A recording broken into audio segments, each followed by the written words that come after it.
My name is Rochelle. I am 30 years old, and tonight I stood on the sidewalk watching my life go up in flames. As the historic Atlanta building burned, I called my stepmother begging for a place to crash. She laughed, told me my homelessness was not her problem, and hung up.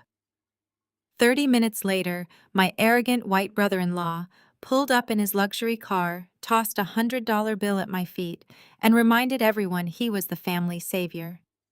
What none of them knew was that I was not a struggling renter.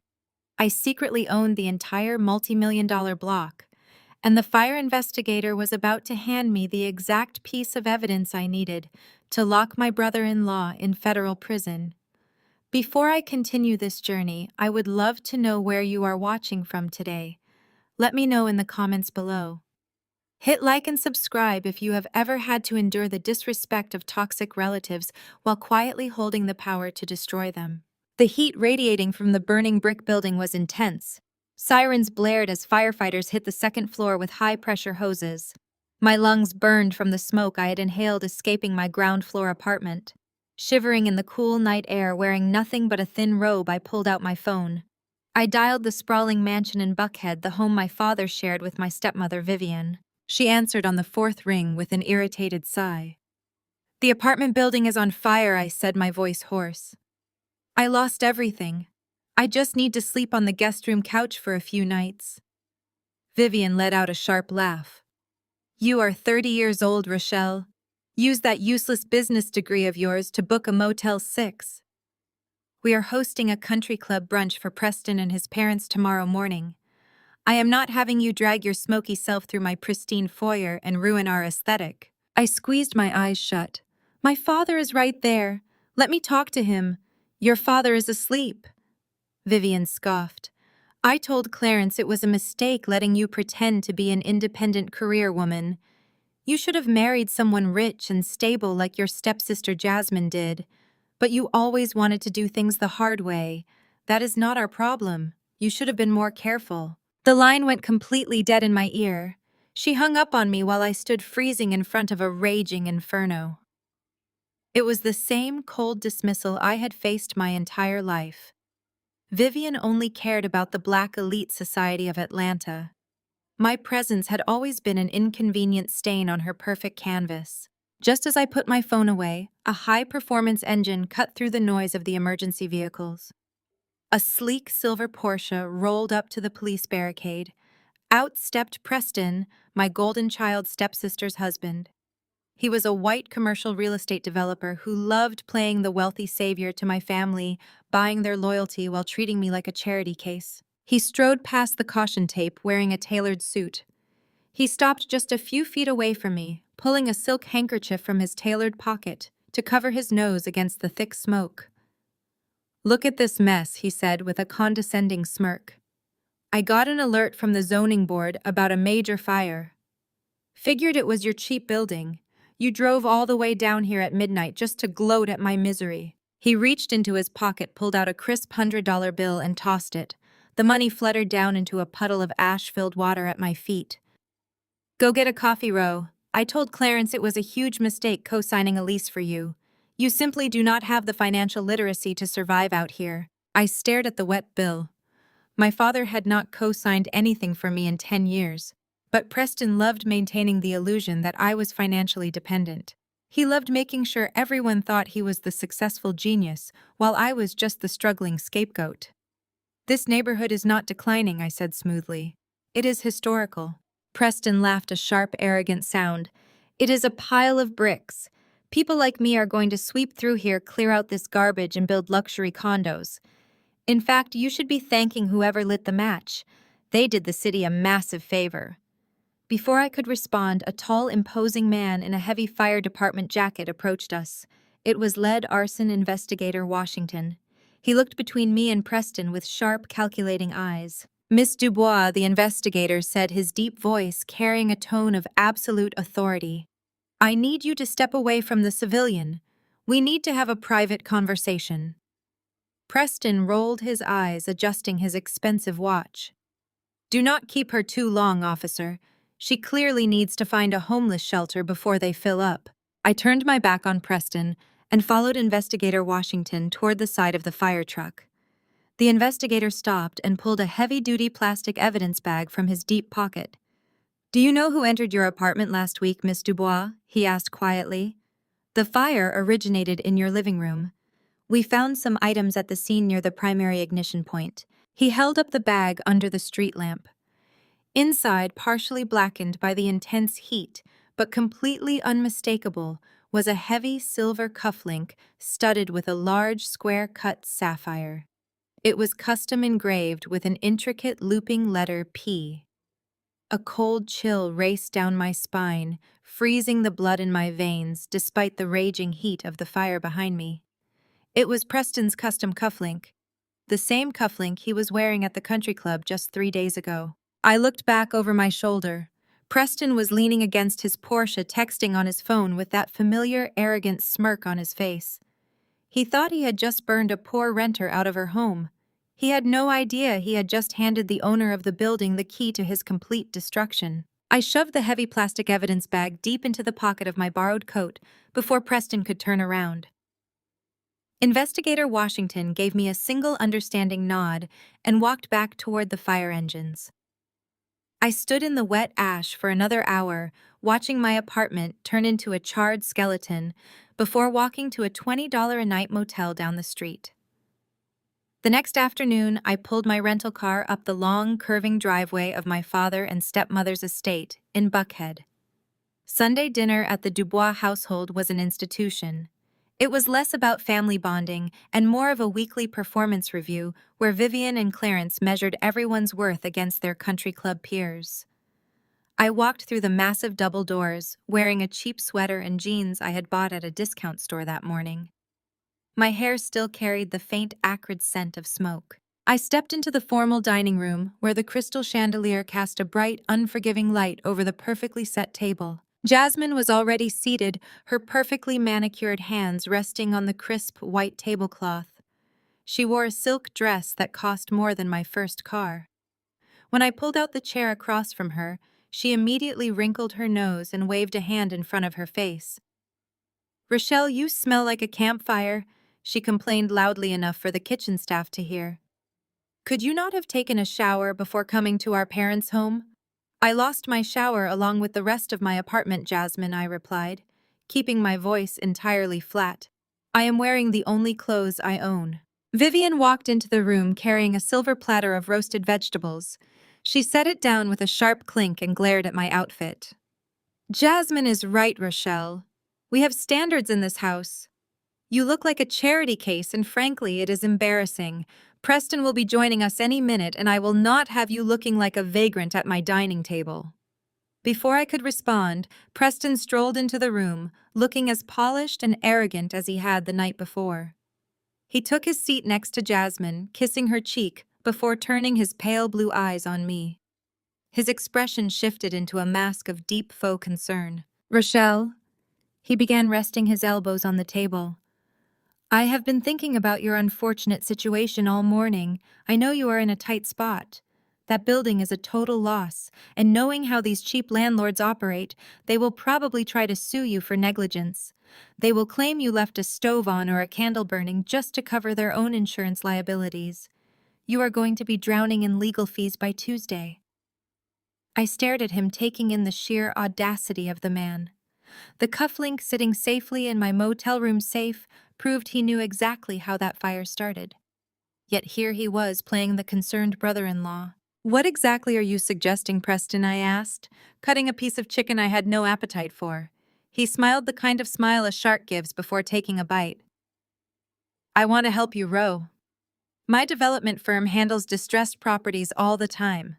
I had my legal team draft up a simple lease buyout agreement this morning." He reached into his leather portfolio and slid a thick stack of stapled papers across the dining table toward my plate. "I will give you $5,000 right now to walk away. You sign over your lease rights to my firm, and I will deal with the landlord directly. You take the cash, buy some new clothes, get a decent apartment, and let me handle the messy legal side of things. It is a clean break." I looked down at the contract. It was a predatory document designed to strip a desperate tenant of any rights or potential insurance payouts. It was also completely useless because I was not the tenant. I owned the building, but he did not know that yet. $5,000, I repeated, keeping my tone carefully neutral. You want to buy me out of my life for $5,000? Vivian slammed her water glass down on the table. Do not be ungrateful, Rochelle. Take his deal. It is a generous offer for someone in your position. You should be thanking him on your knees. Just like when you stubbornly ruined your own credit paying for your college tuition because we had to use the family college fund to launch Jasmine's boutique. You always make things harder than they need to be. If you had just accepted your place and worked the front desk at your sister's store, you would not be homeless right now. I looked at my father sitting at the head of the table. Clarence Dubois was staring intently at his plate, refusing to meet my eyes. He had sat silently while Vivian drained my college fund for Jasmine's failed business venture years ago, and he was sitting silently now while his stepson tried to hustle me out of my home. The silence in the room was heavy, pressing down on my shoulders, but I refused to let them see me break. I pushed the stack of papers back across the table. They slid until they bumped against Preston's crystal water goblet. No, thank you, I said, my voice steady and clear. I am not signing anything.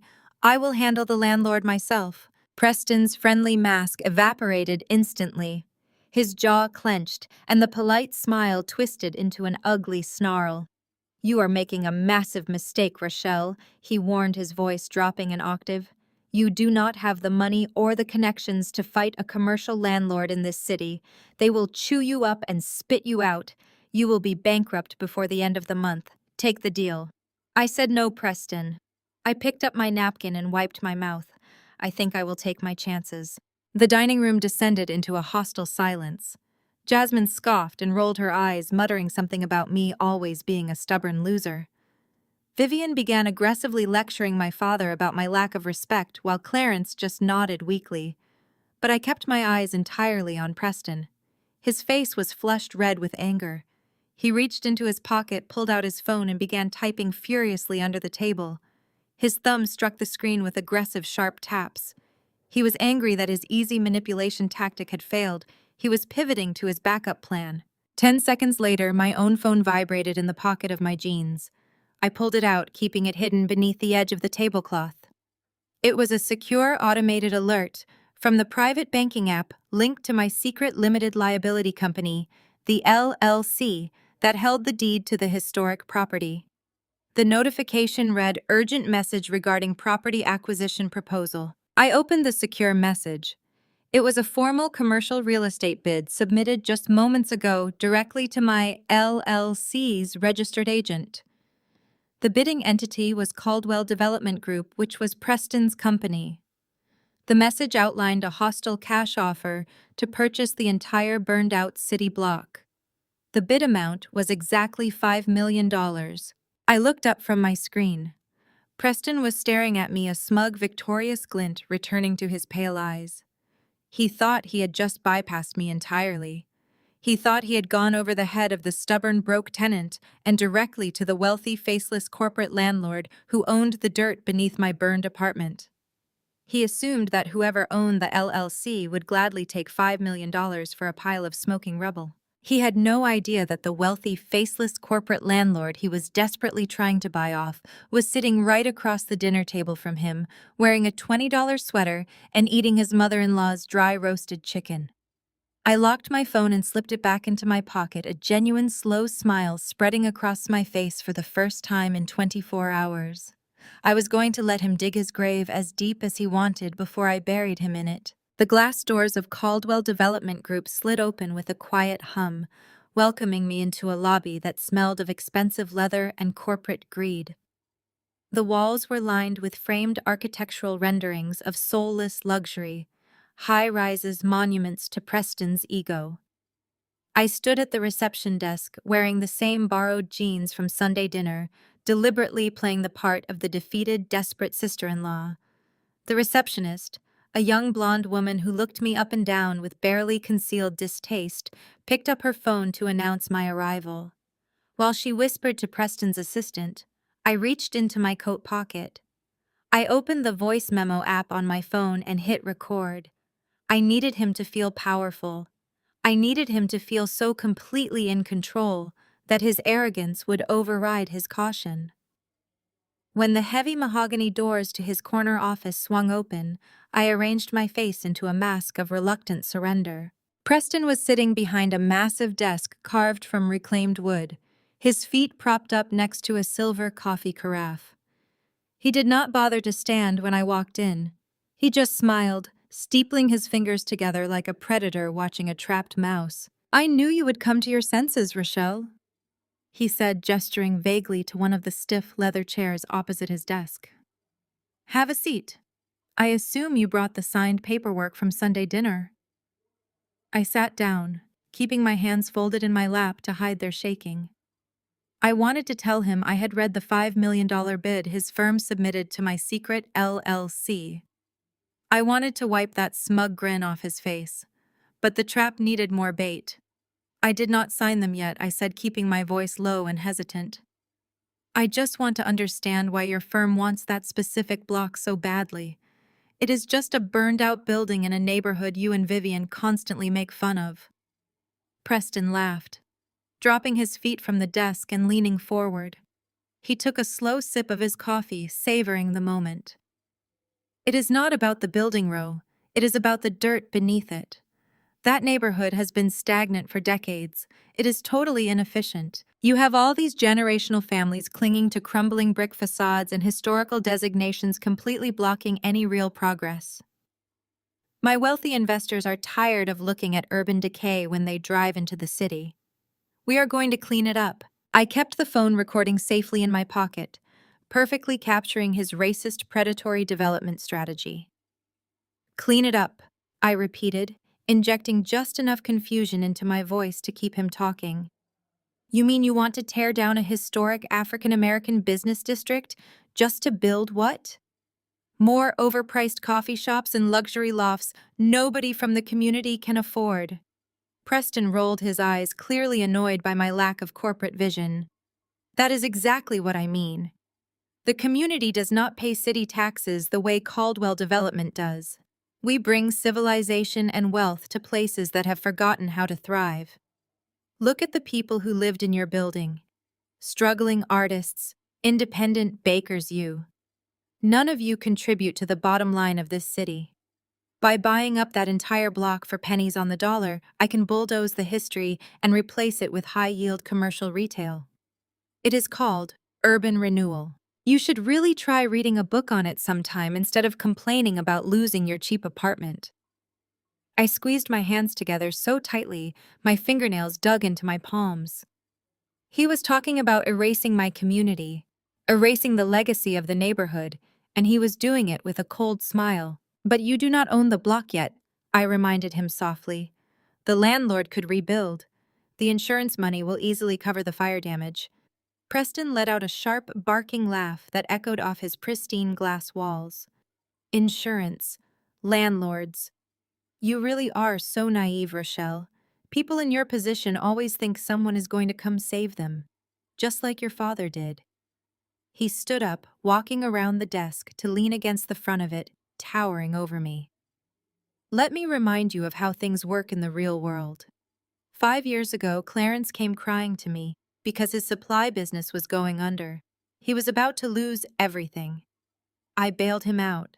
I wrote the exact check that kept your father out of bankruptcy court and kept Vivian in her fancy country club dresses. Your family belongs to me. You all rely on my money to survive.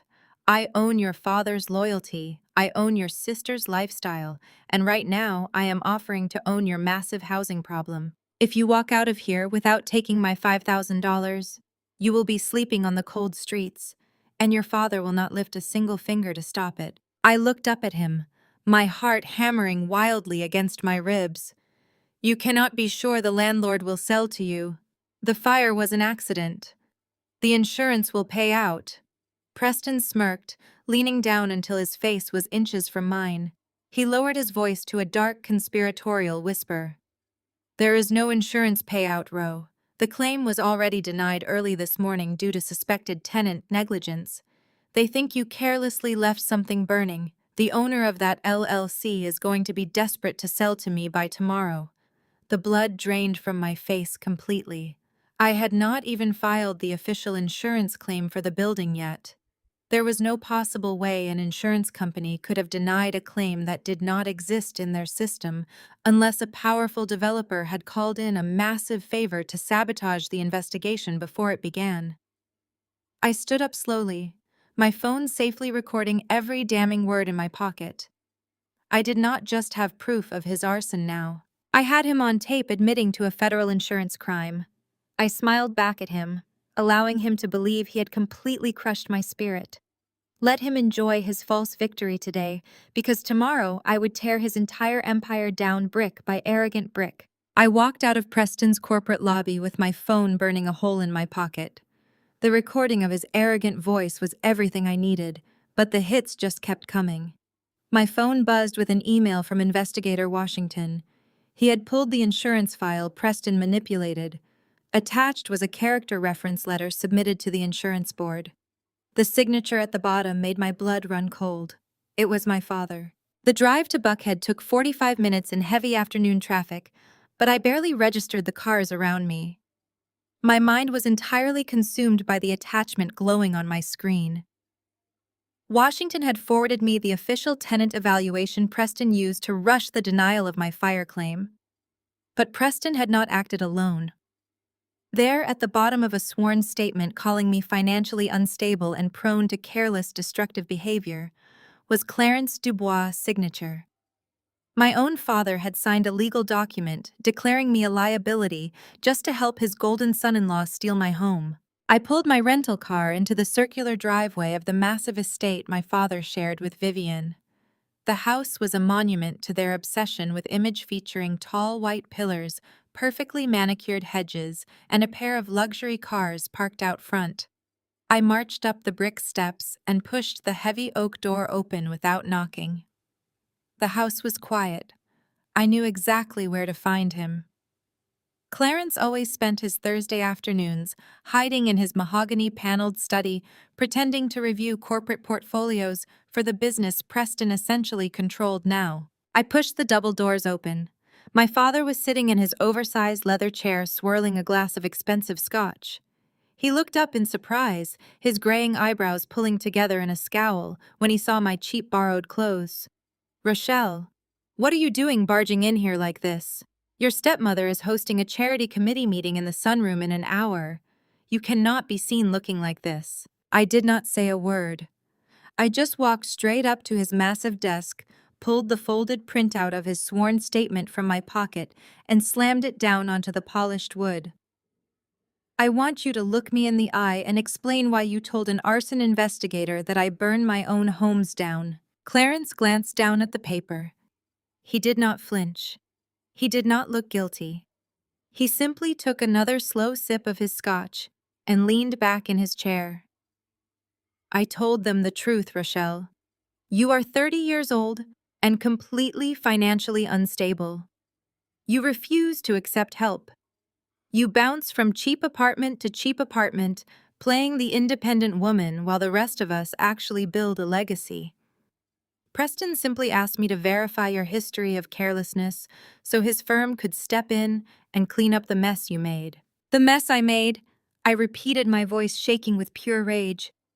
"My building was set on fire, Dad. Someone tried to kill me to get that land. And instead of asking if your daughter was okay, you signed a document handing my life over to Preston for pennies." My father slammed his glass down on the desk, making the amber liquid splash over the rim. "Do not speak about Preston that way." He snapped, his voice echoing off the dark wood walls. "Preston is the only reason this family still has a name in this city. When my supply business was completely underwater 5 years ago, who do you think bailed me out? You certainly did not have the capital." Preston stepped in. "He saved my company. He elevated our social standing. He took your sister out of that cramped townhouse, and he is putting Jasmine in a $10 million mansion in Buckhead next month. What have you done, Rochelle? You hide in the shadows. You hoard your little resentments and contribute absolutely nothing to the Dubois name." I stared at the man who was supposed to protect me. He had sold his soul to a white developer who treated our family like trophies he could buy and discard. Clarence was so blinded by the country club memberships and the luxury cars that he was willing to sacrifice his own flesh and blood to keep the money flowing. He actually believed I was a failure because I did not flaunt my wealth the way they did. He had no idea my secret real estate portfolio was worth more than his and Preston's combined. I took a deep breath, letting the cold reality of my situation harden my heart. You think Preston is your savior, Dad? You think he is building a legacy for Jasmine? Well, you are wrong. Preston set the fire. He committed federal arson to steal that block and commit insurance fraud, and I have the evidence to prove it. I am going straight from this house to the authorities. Preston is going to federal prison, and anyone who helped him cover it up is going down with him. All the color instantly drained from my father's face. His arrogant posture collapsed, and suddenly he looked like a terrified old man. He jumped up from his chair and rounded the desk, grabbing my arm with trembling hands. No! He choked out, his voice filled with raw panic. Rochelle, you cannot go to the police. You cannot let them look into Preston's finances. I pulled my arm away, staring at him in disgust. Why should I protect him? He tried to ruin me. Clarence shook his head, his eyes darting frantically toward the closed door of the study. It is not about Preston, he whispered desperately. It is about your stepmother. If the feds audit Preston's accounts, they are going to find the boat. What boat? I demanded. My father swallowed hard, looking like he might be sick. The luxury yacht Vivian bought him and Jasmine as a wedding gift 2 years ago. We did not have the cash for it. Vivian used your social security number to open a massive line of credit in your name to finance it. If you expose Preston, the feds will trace the fraud back to the yacht. Vivian will go to federal prison for identity theft, Rochelle. You have to stay quiet. The words hung in the stale air of the study, suffocating me. My own father had stood by and watched his wife steal my identity. He had watched her ruin my financial future just to buy a boat for the man who was currently trying to steal my property. You let her steal my identity? I asked, my voice dropping to a dangerous whisper. You let your wife steal my social security number to buy a wedding gift for the golden child. Clarence took a step back, raising his hands defensively. We were going to pay it off, Rochelle. We just needed a bridge loan to keep up appearances for Preston's family. You never use your credit anyway. You live so far beneath your means. We figured you would never even notice the line of credit until we quietly closed it out. I let out a dry, hollow laugh. They had exploited my quiet lifestyle, assuming my lack of flashy spending meant I was a financial ghost. They thought I was a convenient dumping ground for their fraudulent debts. They had no idea my credit had remained untouched under my personal name because all my massive commercial acquisitions were tied to my corporate holding company. You are cowards, I said, staring at the pathetic man cowering before me. You sold me out to buy your way into a society that does not even respect you. And now you expect me to sit back and let Preston burn down a historic neighborhood just to keep your wife out of a federal penitentiary. Clarence fell to his knees, grasping at the hem of my cheap borrowed sweater. Tears streamed down his wrinkled face, ruining his perfectly cultivated country club persona. Please, Rochelle, he begged, his voice cracking. Vivian would not survive prison. Let Preston have the burned building. Let him buy you out. Take his $5,000 and walk away. Do not destroy this family. I looked down at my father, feeling absolutely nothing but pity. He was begging me to abandon my own multi-million-dollar property and accept $5,000 just to protect the woman who had stolen my identity. I pulled my sweater out of his grasp and stepped back toward the double oak doors. I am not taking his deal, Dad, I said coldly, and I am not walking away. I turned my back on my father, leaving him kneeling on the floor of his immaculate study. The heavy oak doors shut behind me with a solid thud, blocking out the sound of his pathetic sobbing. I walked through the sprawling mansion, ignoring the curious stares of the kitchen staff, and walked out into the humid Atlanta afternoon. The drive back to my $20 a night motel was a blur of traffic and simmering rage. My own family was willing to let me burn both financially and literally just to protect their fraudulent lifestyle. My father had looked me dead in the eye and begged me to accept my own destruction just so his wife could keep a luxury yacht she bought with my stolen identity. The depth of his betrayal was a physical weight on my chest, making it hard to breathe. The motel was a crumbling cinder-block building on the absolute edge of the city. The neon sign outside buzzed loudly, flickering with half-dead letters that cast a sickly pink glow across the cracked parking lot. My room smelled of stale smoke and cheap lemon cleaning solution. I sat on the edge of the sagging mattress, staring at the peeling wallpaper and trying to process the magnitude of what I had just learned.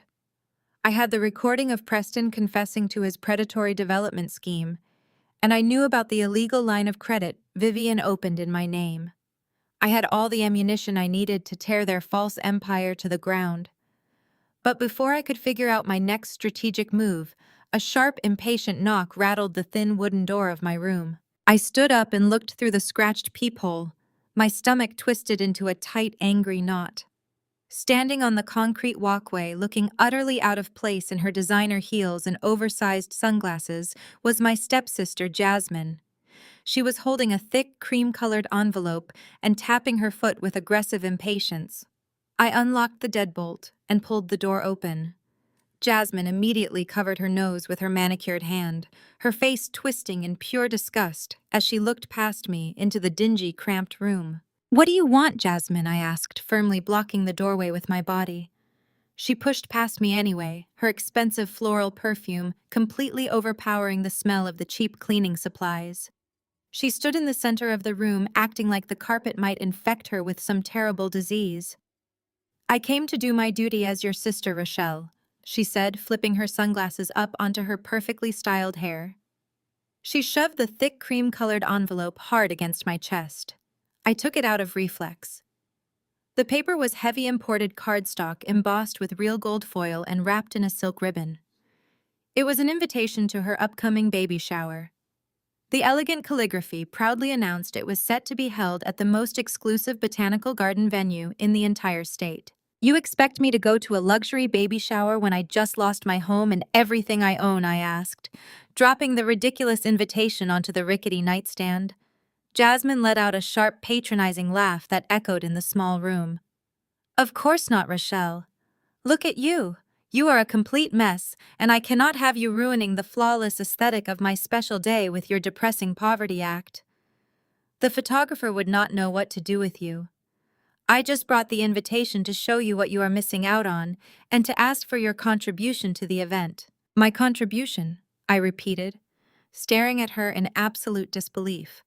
"I literally have nothing left but the clothes on my back, and you want a shower gift from me." "I do not want a standard gift, Rochelle.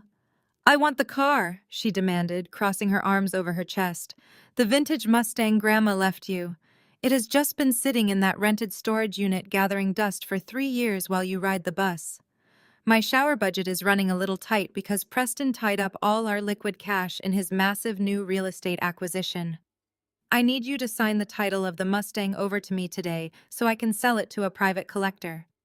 It will perfectly cover the cost of the imported floral arrangements and the custom catering team I want to hire."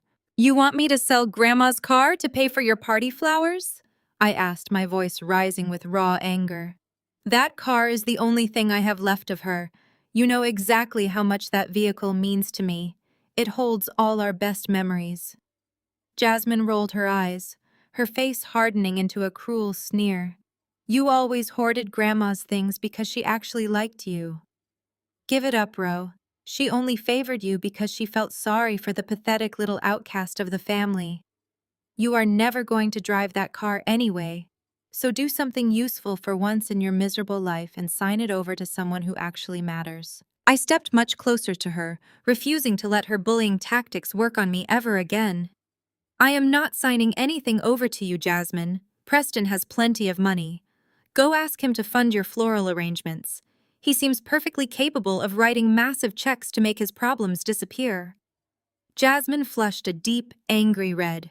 She reached out to violently snatch the invitation back from the nightstand. "You are just a selfish, jealous loser, Rochelle. You cannot stand to see me happy and successful.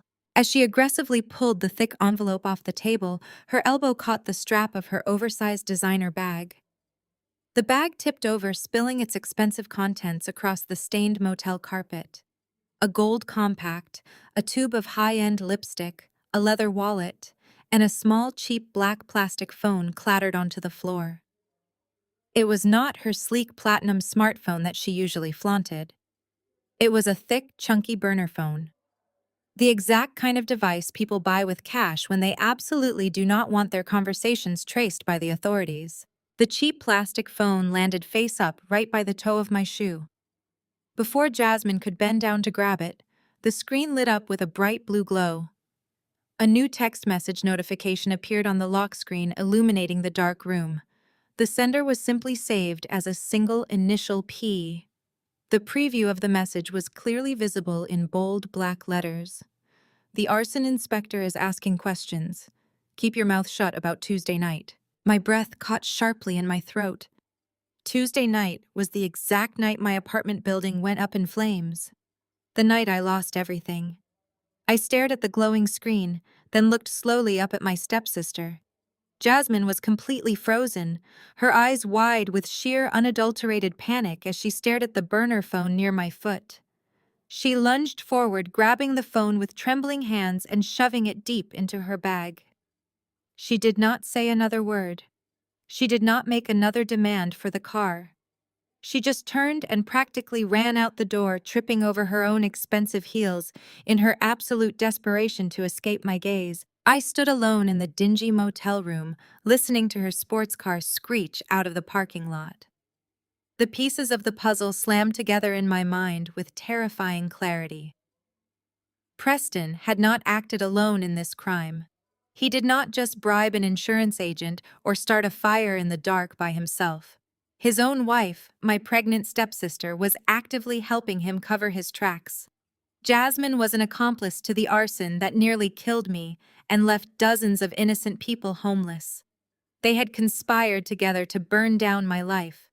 And now, as I stood in the quiet room, I knew I had the absolute power to send both of them to federal prison. Washington let out a heavy sigh and pulled a transcribed report from the file. Because we received an anonymous tip on our hotline last night. The caller stated that you are financially desperate and unstable. They also claimed that you have a documented history of starting fires when you get angry. The caller said that when you were a teenager, you intentionally set fire to your parents' pool house after an argument. A wave of pure, nauseating shock washed over me. I knew exactly who made that call. It was Vivian. My own stepmother had called the authorities and fed them a blatant, disgusting lie just to help Preston frame me. There was a fire in the pool house when I was 16, but Preston was the one who started it. He had fallen asleep with a lit cigar after drinking heavily at a country club party. My father had paid off the local fire chief to sweep it under the rug so Preston's pristine reputation would not be ruined before he married my stepsister. They had blamed it on faulty wiring back then. But now Vivian was weaponizing that old secret, twisting it into a weapon to destroy my entire life. My stepmother made that call, I told him, leaning forward and placing my hands flat on the cold metal table. Her name is Vivian Dubois, and she is lying to protect her son-in-law. Washington narrowed his eyes, studying me carefully. Why would your own family orchestrate a fake arson charge against you, Rochelle? What possible motive could they have to frame you for a federal crime? I reached deep into the pocket of my coat. It was time to stop playing the victim. It was time to lay all my cards on the table. I pulled out the heavy plastic evidence bag Washington had given me on the sidewalk the night of the fire. The scorched silver cufflink with the custom-engraved letter P sat safely inside. I slid it across the metal table toward him. Then I reached into my other pocket and pulled out my phone. I opened the secure email application and pulled up the official bidding documents I had received during Sunday dinner.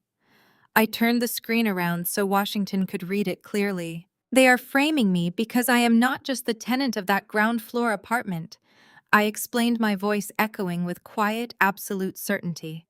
I own the entire building. I own the holding company that holds the deed to that entire historic block. And that document on my screen is a $5 million hostile takeover bid submitted by Caldwell Development Group. Washington stared at the screen, his eyes tracing the massive financial figures and the corporate letterhead. The CEO of Caldwell Development Group is Preston Caldwell. I continued watching the realization wash over the investigator's face. He is my stepsister's husband. He wants to bulldoze my neighborhood to build luxury condos, but I refuse to sell. So he came to my apartment on Tuesday night and lit the place on fire to force a total loss. He dropped his custom sapphire cufflink near the ignition point. And when he realized you found evidence, he used his connections at the insurance board to frame me for arson before I could expose him. The interrogation room was perfectly silent for a long moment. Washington looked from the scorched cufflink to the $5 million bid on my phone. He was a seasoned investigator, and I could see the pieces of the puzzle snapping together in his mind. The anonymous tip, the rushed insurance denial, the aggressive corporate bid. It was all too perfectly timed to be a coincidence. But I was not finished yet. I reached into my pocket one last time and pulled out the cheap black burner phone Jasmine had dropped in my motel room. I set it on the table next to the cufflink. My stepsister Jasmine came to my motel an hour ago, I said, pointing at the plastic device. She dropped this when she was trying to bully me into giving her my grandmother's vintage car. Check the most recent message. Washington picked up the burner phone and tapped the screen. His jaw tightened as he read the text message from Preston warning Jasmine to keep her mouth shut about Tuesday night. He set the phone back down, his entire demeanor shifting from accusatory to intensely focused. "I need you to stay exactly right here," Miss Dubois, Washington said, standing up from the table. He gathered the cufflink, the burner phone, and his notepad. "Do not move." He walked out of the interrogation room, leaving the heavy metal door slightly ajar. I sat alone in the cold room for what felt like an eternity. My hands were shaking from the adrenaline, but my mind was incredibly clear. I had spent my entire life letting my family push me into the shadows, letting them build their glamorous lives on my silent suffering. But they had pushed too far this time. They thought I was just a pathetic roadblock in their gentrification scheme. They had no idea they had just handed me the match to burn their perfect society facade to the ground. 20 minutes later, Washington returned. He was carrying a sleek silver laptop. He set it down on the table between us and turned the screen toward me. His eyes were burning with a fierce, determined energy. "We pulled the city traffic camera feeds for the intersection directly behind your apartment building," he said, his fingers flying across the trackpad. "The insurance company claimed you started the fire at approximately 11:15 on Tuesday night. They said you were alone in the building, but that is not what the cameras saw." He hit the play button on a video file. The screen showed grainy black and white night vision footage of the narrow brick alleyway behind my home. The timestamp in the corner read 11:08 p.m. The alley was empty and dark. Then a pair of bright headlights cut through the shadows. A car rolled slowly into the frame, pulling up tight against the back door of my building. Washington paused the video and zoomed in on the vehicle. The image enhanced, sharpening the grainy pixels into a crystal-clear picture. It was not my cheap commuter car. It was a sleek, low-slung luxury vehicle with distinctive custom rims and a customized vanity license plate. It was Preston's silver Porsche. He was parked right at my back door 7 minutes before the fire started. Washington looked up from the screen, his voice rough with absolute certainty. "Your brother-in-law just made the biggest mistake of his life, Miss Dubois, and we are going to make sure he pays for every single brick he burned." I walked out of the police precinct with the cool evening air hitting my face. For the first time since my apartment building burned to the ground, my lungs actually felt clear. Investigator Washington had the security footage and the cufflink. Preston was finally in the crosshairs of a federal arson investigation, and the arrogant developer had no idea the trap was closing around him. My rental car was parked 3 blocks away, but I needed a moment to ground myself before I got behind the wheel and drove back to my depressing motel room. I ducked into a quiet, upscale coffee shop on the corner of the busy downtown street. The bell above the door chimed softly, announcing my arrival into a room filled with the rich smell of roasted beans and warm pastries. It was mostly empty, with just a few tired professionals staring at their glowing laptop screens. I ordered a plain black coffee and sat at a small wooden table near the back corner facing the front entrance. I wrapped my hands around the warm paper cup and took a slow breath. I needed to think strategically about my next move against Caldwell Development Group. I had barely taken my first sip when the little bell above the door chimed again. I looked up and my blood instantly ran cold. Vivian was marching through the coffee shop, scanning the tables with predatory focus. She must have tracked my rental car or paid someone to watch the police station waiting for me to emerge. My stepmother looked completely out of place in the casual environment, wearing a tailored designer coat and carrying a handbag that cost more than most people made in an entire year. Her sharp heels clicked aggressively against the tile floor as she spotted me and closed the distance between us. She did not bother saying hello or asking if she could join me. She simply pulled out the chair across from me and sat down, placing her expensive bag on the table like a weapon ready to be deployed. "You are making a terrible mistake, Rochelle," Vivian said, her voice a low, dangerous hiss that barely carried over the soft background music of the cafe. She leaned forward, her perfectly manicured fingers drumming against the wood. "Clarence called me the moment you left our house. You actually went to the police. You actually thought you could walk into a precinct and outsmart people who practically own this city." I took a slow sip of my coffee, refusing to break eye contact with her. "Preston set my building on fire, Vivian," I replied evenly. "He tried to kill me and dozens of other innocent people just to get his hands on that land, and you know it. Your anonymous tip to the authorities was a pathetic attempt to save him from the consequences of his own greed." Vivian let out a sharp, humorless laugh that made a nearby barista glance over in our direction. Her eyes were cold and completely devoid of any maternal affection or basic human empathy. "You really do not understand how the real world works, do you?" she asked, shaking her head in mock pity. "Nobody cares about a fire in a run-down neighborhood full of nobodies. The police will drop this entire investigation by tomorrow morning because Preston has the right friends, the right judges, and the most expensive lawyers in the state. But if you refuse to drop this ridiculous vendetta, your own life is going to be completely destroyed." She reached into her designer bag and pulled out a sleek leather folder. She flipped it open with a dramatic flourish and pushed a thick legal document across the table toward me. Sitting neatly on top of the contract was a certified bank check. It was Preston's absolute final offer to buy out my lease and silence me forever. The amount was a miserable insult compared to the actual value of the property. But Vivian looked at it like she was offering me a fortune that should make me drop to my knees in gratitude. "You are going to sign this release form right now," Vivian demanded, tapping her sharp acrylic nail against the signature line. "You are going to take Preston's money, and you are going to call Investigator Washington and tell him you made a terrible mistake. You will say you were confused by grief and the stress of losing your cheap little apartment." I looked down at the pathetic check and then back up at the woman who had spent 20 years treating me like a stray dog, tracking mud onto her pristine white carpets. "And what happens if I refuse to sign your little document?" I asked, leaning back in my chair and crossing my arms. Vivian's face hardened into a mask of pure, unadulterated cruelty. "Then your father will testify against you," she stated flatly. "Clarence has already agreed to do whatever it takes to protect this family. If you do not sign this, Preston will have his lawyers formally press charges against you for insurance fraud.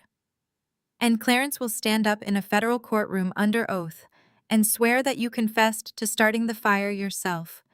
He will tell a judge that you came to our house begging for money and admitted you burned the building down because you were desperate for the insurance payout." I stared at her, absorbing the absolute magnitude of her evil. My own father was willing to commit perjury and send his flesh and blood to federal prison just to protect the man who actually committed the crime. Vivian was smiling now, a thin, triumphant smile that made my stomach turn. She truly believed she had orchestrated the perfect checkmate. "He is a highly respected businessman," Rochelle, she continued, her voice dripping with toxic arrogance. He is a pillar of the community with an unblemished record. The jury will look at him in his custom suits, and they will look at you with your cheap clothes and your history of bouncing around terrible apartments. Who do you think they are going to believe? A wealthy corporate supply executive or a desperate, unstable girl with no money and no future? You will spend the next 20 years behind bars while we continue to thrive. I let her words hang in the stale air between us. She really thought she had me trapped in a corner. She really believed that her wealth and fake status made her untouchable. "Why are you doing this, Vivian?" I asked, keeping my voice perfectly calm despite the rage boiling in my veins. "Why are you willing to destroy your husband's daughter for a monster like Preston? Preston's family gave us access to the country club." Vivian snarled, her carefully composed facade finally cracking to reveal the raw, ugly desperation underneath. She leaned so close I could smell the expensive mint on her breath. "I spent my entire life clawing my way up from nothing. I married your father to get into a better tax bracket, but we were always just new money to these people. They looked down on us. They mocked our clothes and our cars. When Jasmine married Preston, everything changed. The Caldwell name opened doors we could never get through on our own. We get invited to the elite galas now. We sit on the charity boards with the mayor and the governor. I will not let your stubbornness ruin our social standing. I will not go back to being a nobody just because you want to play the victim over some worthless pile of bricks." The sheer pathetic nature of her existence washed over me in a wave of sudden clarity. She was willing to destroy my life and commit countless felonies just so she could sip champagne with snobs who secretly despised her. She was completely hollow inside, driven only by the terrifying fear of losing her fake social status and her luxury yacht. She thought my simple lifestyle meant I was a poor, helpless victim who could be easily crushed beneath their designer shoes. She had no idea who she was sitting across from. I reached into the inside pocket of my coat. I did not say a single word as I pulled out a folded piece of crisp white paper. It was an official document I had printed out from my secure server right before going to the police station. I unfolded it slowly, smoothing out the sharp creases on the wooden table. It was the most recent certified bank statement for the primary account of my secret holding company. The exact same holding company that owned the deed to the entire historic block Preston was desperately trying to steal from me. I slid the paper across the table, completely covering Preston's pathetic lowball check and his ridiculous legal contract. Vivian frowned, looking down at the document in sheer confusion. Her eyes scanned the official corporate heading and the banking logos. Then her gaze moved down to the bottom line, where the total available liquid balance was printed in bold black ink. I watched the exact moment her brain finally processed the numbers. All the arrogant color instantly drained from her face, leaving her looking pale and sick. Her mouth opened slightly, but no sound came out. She read the $12 million net worth. Again, her hands beginning to tremble so violently that the paper shook against the wooden table. She looked up at me, her eyes wide with uncomprehending terror. The illusion of her superiority shattered into a million pieces. She suddenly realized that I was not a desperate tenant fighting for survival. She realized I owned the building she had just called a worthless pile of bricks. She realized I could buy and sell her entire fake life 10 times over without even feeling a dent in my finances. I leaned across the table, closing the distance between us until we were inches apart. I looked directly into her terrified eyes, watching the absolute panic consume her soul, and I delivered the final blow. "I do not need his money," I whispered, my voice cold and absolute. "But I am going to take his freedom." I walked out of that coffee shop, leaving Vivian paralyzed in her expensive chair. The air outside felt lighter somehow, but I knew Preston would not simply surrender. Men like him did not retreat when they were cornered. They lashed out with everything they had. I went straight to the downtown office suite where my holding company operated. The building was a sleek tower of glass and steel, a stark contrast to the burnt ruins of my old apartment. My lawyer, David, had been preparing the injunction to permanently halt any demolition on my property. We had spent hours pulling property records and preparing the legal trap. But before we could file the paperwork, the receptionist buzzed the intercom with a tremor in her voice. She announced that Preston Caldwell had just walked into the lobby and he was not alone. He had brought an entire team of corporate suits with him. I told David to let them in. The heavy glass doors of the conference room swung open, and Preston marched inside like he owned the entire floor. His arrogance was suffocating, filling the space with toxic energy. He was wearing a custom-tailored suit, and that same smug expression he wore at every family dinner. Two lawyers trailed behind him, carrying thick leather briefcases and looking thoroughly annoyed to be dealing with someone they perceived as beneath them. Preston did not bother shaking hands or offering any basic pleasantries. He just walked straight up to the massive mahogany table and dropped a heavy stack of legal documents right in front of me. His eyes were gleaming with sick satisfaction. "Your little game is over," Rochelle Preston said, leaning his palms heavily on the polished wood. "Vivian called me in an absolute panic about your bank statement, but all the money in the world cannot save you now. You think you outsmarted us by hiding your assets behind a holding company? But you missed one crucial detail. You left your father with power of attorney over your personal estate years ago, and Clarence made a very poor business decision." I stared at the thick stack of papers, my heart maintaining a steady, calm rhythm. "What is this, Preston?" I asked, keeping my voice perfectly flat and devoid of any emotion. Preston smirked and tapped the top page with his index finger. "It is a transfer of deed. Your dad needed capital to pay off Jasmine's credit card debt. She had racked up hundreds of thousands in luxury purchases before we got married, and Clarence was desperate to hide her massive financial mess from my family. So he took out a private loan from my investment firm. He put your property up as collateral, Rochelle. He signed away the rights to the entire block years ago to save his precious daughter from embarrassment. You do not own that land anymore. It is mine now." The two corporate lawyers behind him shifted their weight, trying to look intimidating. Preston stood there completely convinced he had just delivered the winning blow. He thought he had bypassed my corporate shield by exploiting my father's historical access to my personal assets. He actually believed he could legally steal my land and bulldoze my neighborhood just because he held a piece of paper. He thought this was a brilliant checkmate. I did not panic. I did not scream or throw things the way Jasmine would have done. I simply reached out and pulled the thick document closer to me. My lawyer David stood tense beside me, ready to intervene and declare the document invalid, but I held up my hand to stop him. I needed to see exactly what kind of trap Preston thought he had set for me. I flipped past the dense legal jargon and the boilerplate clauses straight to the final page where the authorization signatures were located. There it was at the absolute bottom of the page in bold black ink. The name Clarence Dubois scrawled across the dotted line. The signature sat right above a notary stamp from a firm I knew belonged to one of Preston's wealthy country club associates. Preston crossed his arms, looking down at me with absolute contempt.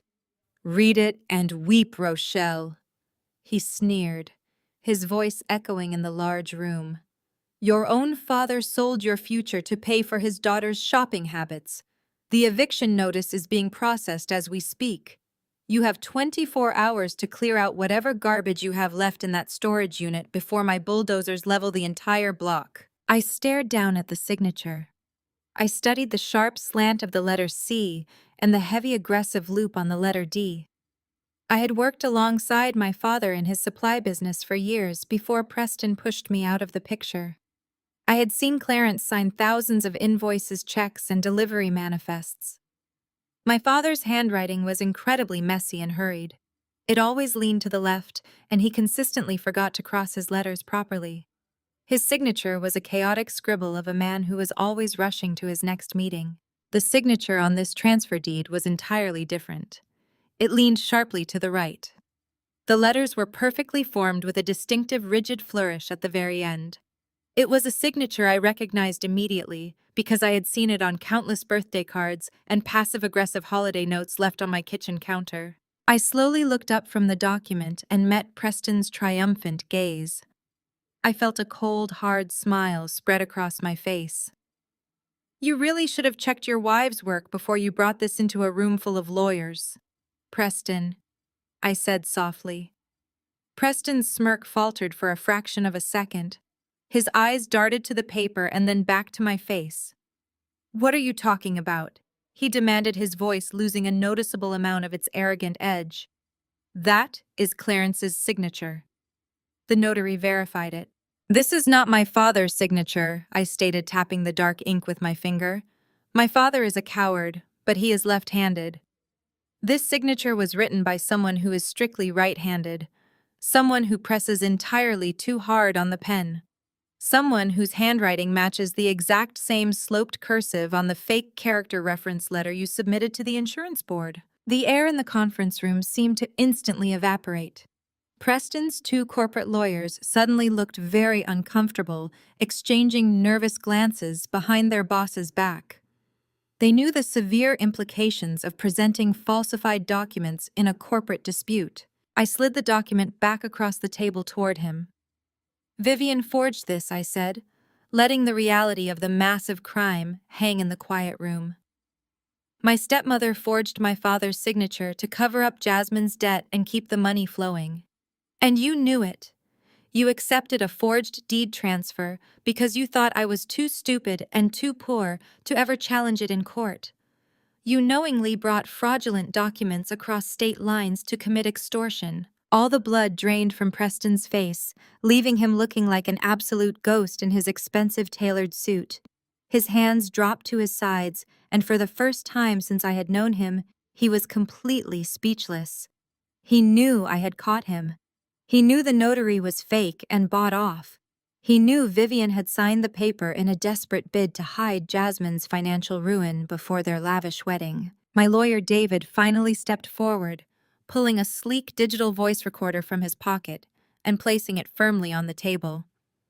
Miss Dubois' holding company is prepared to hand these forged documents directly over to the Federal Bureau of Investigation, David said, his voice ringing with absolute professional authority. Knowingly utilizing a forged deed to execute a hostile takeover is a severe federal offense, Mr. Caldwell. Combined with the pending arson investigation, you are looking at decades behind bars. Preston took a stumbling step backward, physically bumping into his own lawyers. He looked like a trapped animal, his eyes darting frantically toward the heavy glass doors of the suite. The untouchable golden boy of the Atlanta real estate world was watching his entire empire crumble over a sloppy fake signature his mother-in-law created. You have nothing. Preston choked out, his voice raw and panicky. It is your word against mine. I stood up from the table, leaning forward until I was directly in his line of sight. I have the traffic cam footage of your silver Porsche parked in my alley on the exact night of the fire. I said, my voice dropping to a lethal whisper. I have your custom sapphire cufflink that you dropped near the ignition point. I have the burner phone your wife left in my motel room, proving she knew all about the arson plot. And now I have this forged deed that you just proudly presented in front of professional witnesses. Preston opened his mouth, but absolutely no sound came out. He was suffocating under the crushing weight of his own crimes. The reality of federal prison was suddenly staring him right in the face. Take your garbage off my table, Preston, I commanded, pointing at the forged deed. And tell Vivian to pack a very small bag. The federal agents are going to be knocking on the door of that Buckhead mansion before the sun goes down tonight. Preston stared at me with pure, unadulterated venom in his eyes. His chest heaved as he struggled to maintain his shattered composure, but the panic was completely taking over his body. He snatched the forged document off the table, crumpling the thick, expensive paper in his fist. His two lawyers did not wait for him.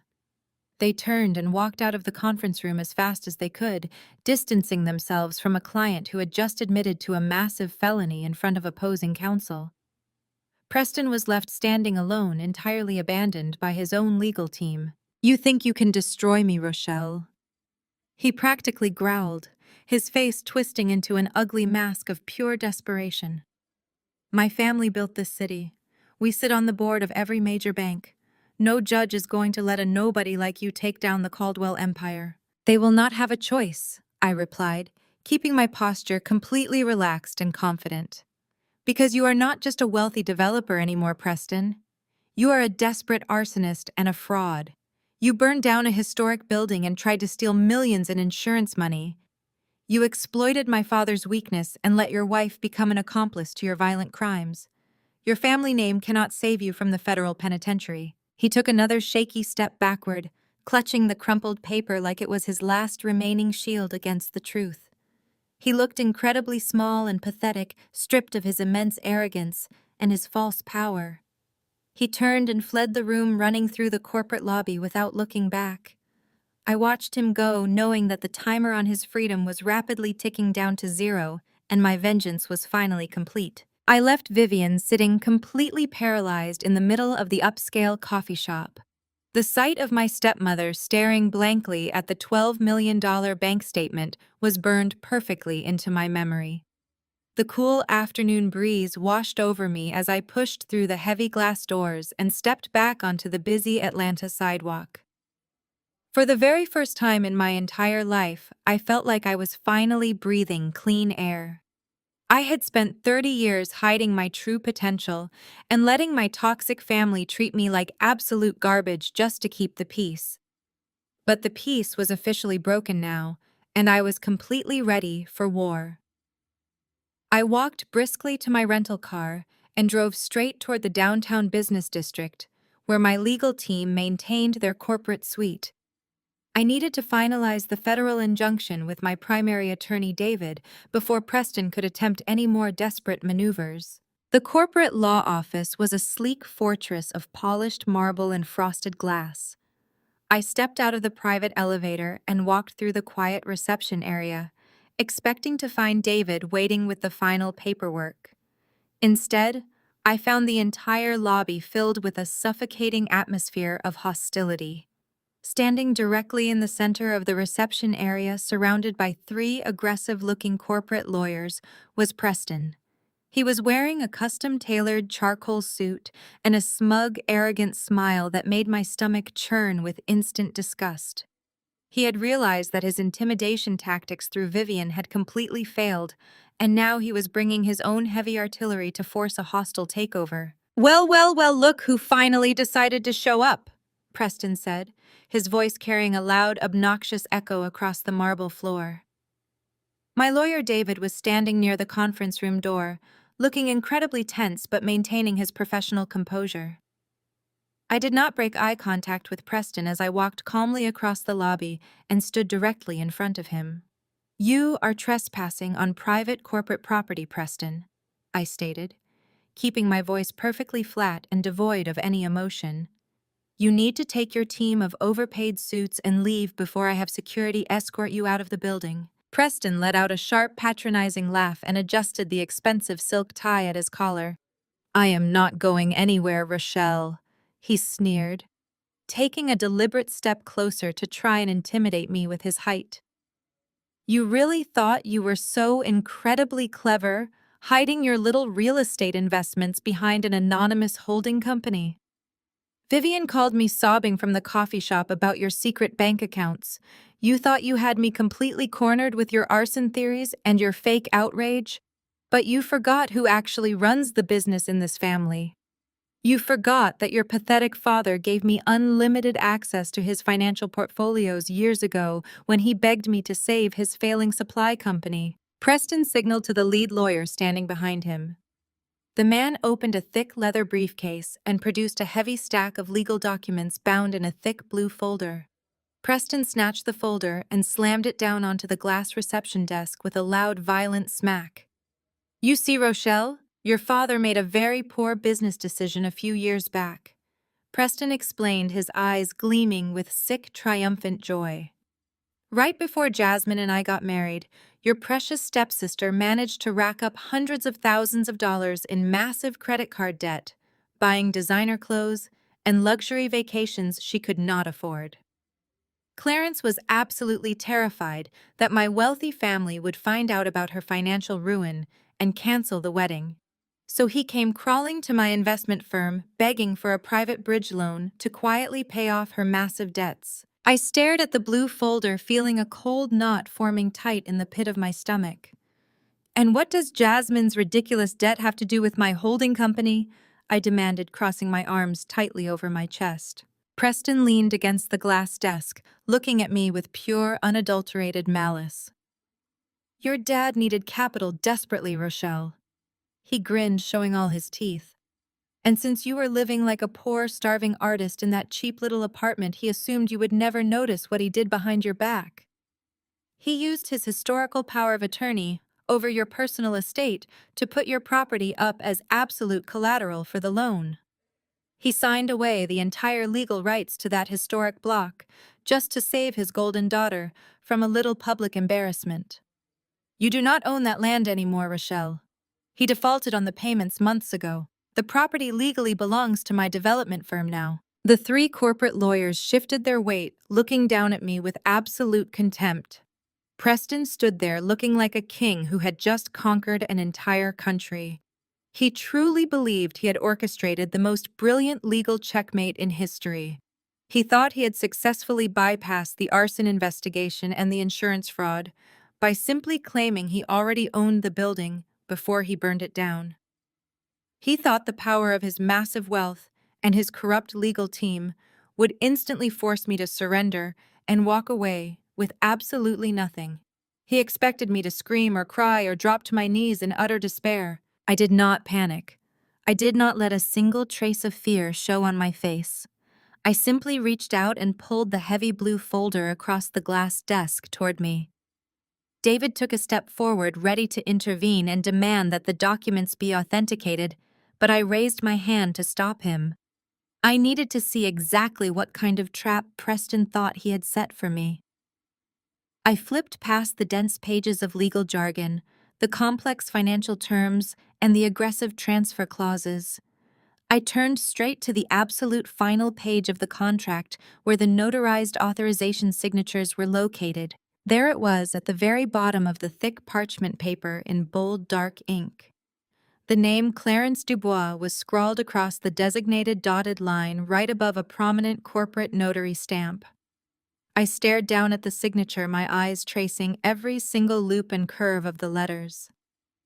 I had worked alongside my father in his business office for years before Vivian and Jasmine completely pushed me out of the picture. I had personally watched Clarence sign thousands of invoices, legal checks, and delivery manifests. My father's handwriting was incredibly messy, chaotic, and always hurried.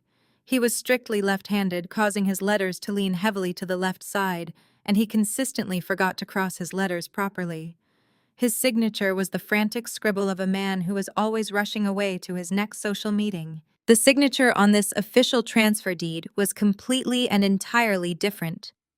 The dark ink leaned sharply to the right. The letters were perfectly and deliberately formed, with a very distinctive, rigid flourish at the very end of the last syllable. It was not the rushed, chaotic signature of a left-handed businessman. It was a signature I recognized immediately because I had seen it on countless passive-aggressive birthday cards and demanding holiday notes left on my kitchen counter for the past 2 decades. I slowly closed the heavy blue folder and looked up, meeting Preston's arrogant, triumphant gaze. A cold, hard smile spread across my face, making his confident smirk falter for just a fraction of a second. You really should have checked your wives' work before you marched into a room full of corporate lawyers. Preston? I said softly, the words echoing in the sudden heavy silence of the lobby. Preston frowned, his eyes darting down to the folder and then back up to my face. What the hell are you talking about? He demanded, his voice losing a noticeable amount of its confident edge. That is your father's legal signature. The notary completely verified it. This is not my father's signature, I stated, tapping the dark ink with my index finger. My father is a pathetic coward, but he is entirely left-handed. This signature was written by someone who is strictly right-handed. Someone whose specific cursive handwriting matches the exact same sloped letters on the fake character reference you sent to the fire investigator. Vivian forged this, I said, letting the massive reality of the crime hang in the quiet air. My stepmother completely forged my father's signature to cover up Jasmine's debt and keep your dirty money flowing. And you knew it. You looked at this document, Preston, and you knowingly accepted a forged signature because you thought I was too stupid to ever challenge it in a real court. Preston went completely pale as his own legal team slowly backed away from him in sheer horror.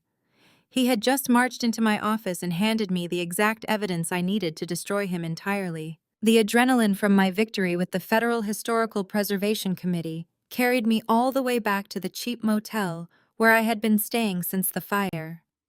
The gravel parking lot was practically empty, illuminated only by a single flickering street lamp and the buzzing neon vacancy sign near the highway. I pulled my rental sedan into a spot near the back staircase, cutting the engine and letting the heavy silence of the night wash over me. I was exhausted, but for the first time in weeks, I actually felt a genuine spark of hope. I had completely derailed Preston's demolition timeline and legally paralyzed his entire development project. I grabbed my purse from the passenger seat and pushed the car door open, stepping out into the cool evening air. I did not even have the chance to lock the car doors before a dark figure detached itself from the deep shadows near the vending machines. My heart slammed against my ribs as the heavy footsteps closed the distance between us with terrifying speed. It was Preston. He looked entirely out of place, standing in the dingy motel parking lot, wearing a tailored silver suit that probably cost more than the motel itself. But the polished, respectable businessman mask he wore for the public was completely gone. His face was twisted into a mask of pure, unadulterated rage, and his breathing was heavy and ragged. He smelled of expensive scotch and raw desperation. Before I could even take a step toward the safety of the motel lobby, he lunged forward. He slammed his heavy hand against the roof of my rental car, physically trapping me between his large frame and the metal door. The sudden violence of the movement made me jump, but I refused to let him see the fear spiking in my chest.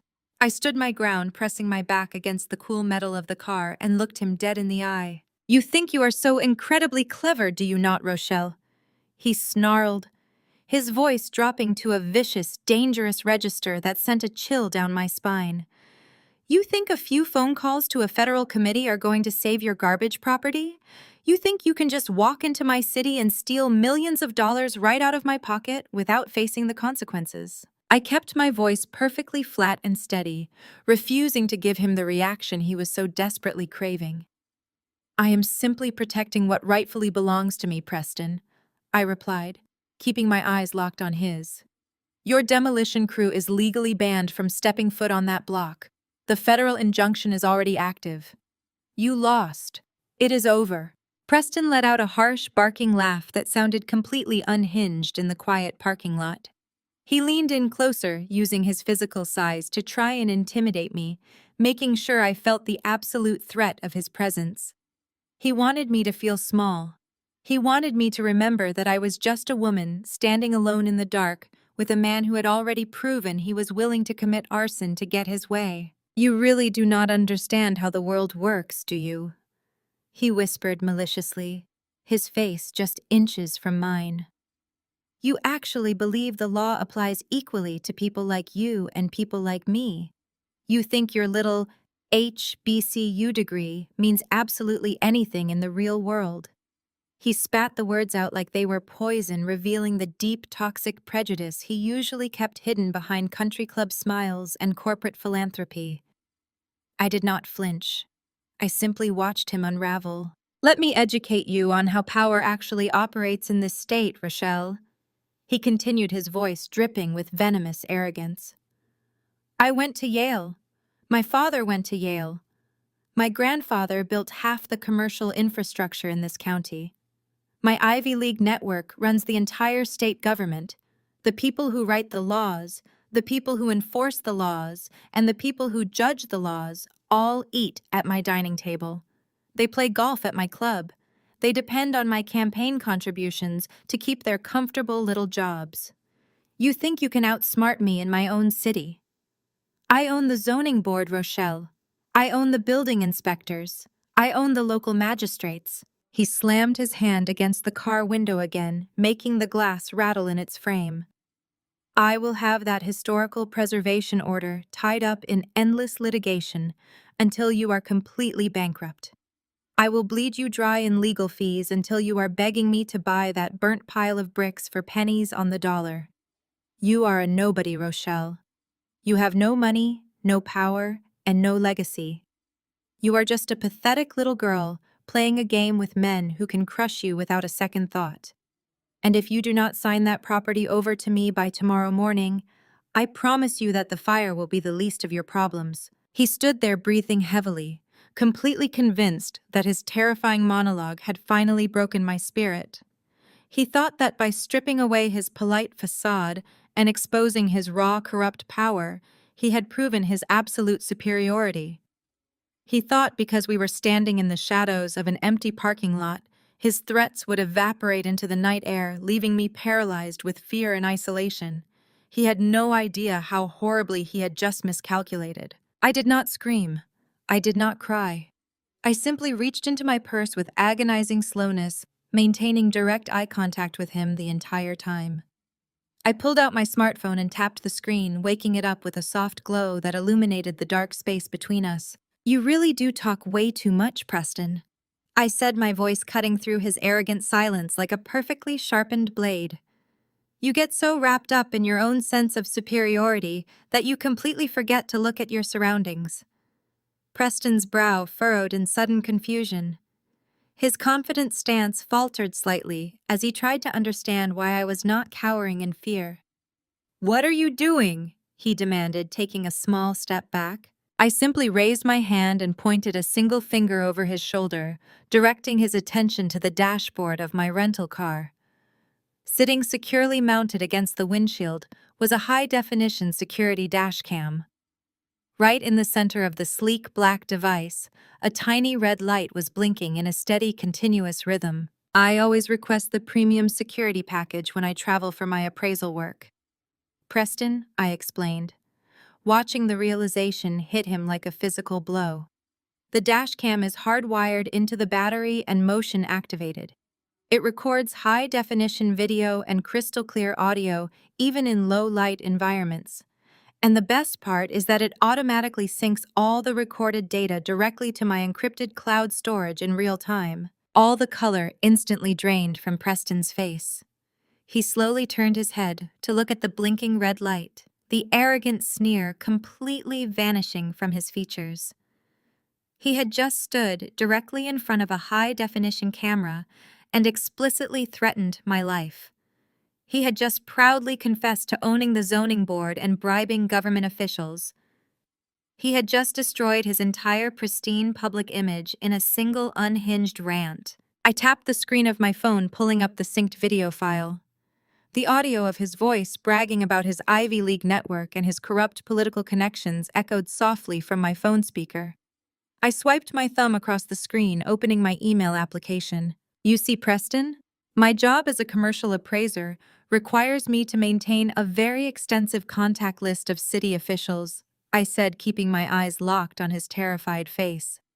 "I happen to have the direct email address for the chairman of the zoning board, the same chairman you just openly bragged about owning and bribing. I also have the direct contact information for investigator Washington at the Federal Arson Division." Preston lunged forward, reaching desperately for my phone, but I quickly stepped back out of his reach, holding the device firmly against my chest. "Give me the phone, Rochelle," he pleaded, his voice cracking with sudden, terrifying panic. "Do not do this. You do not know what you are doing."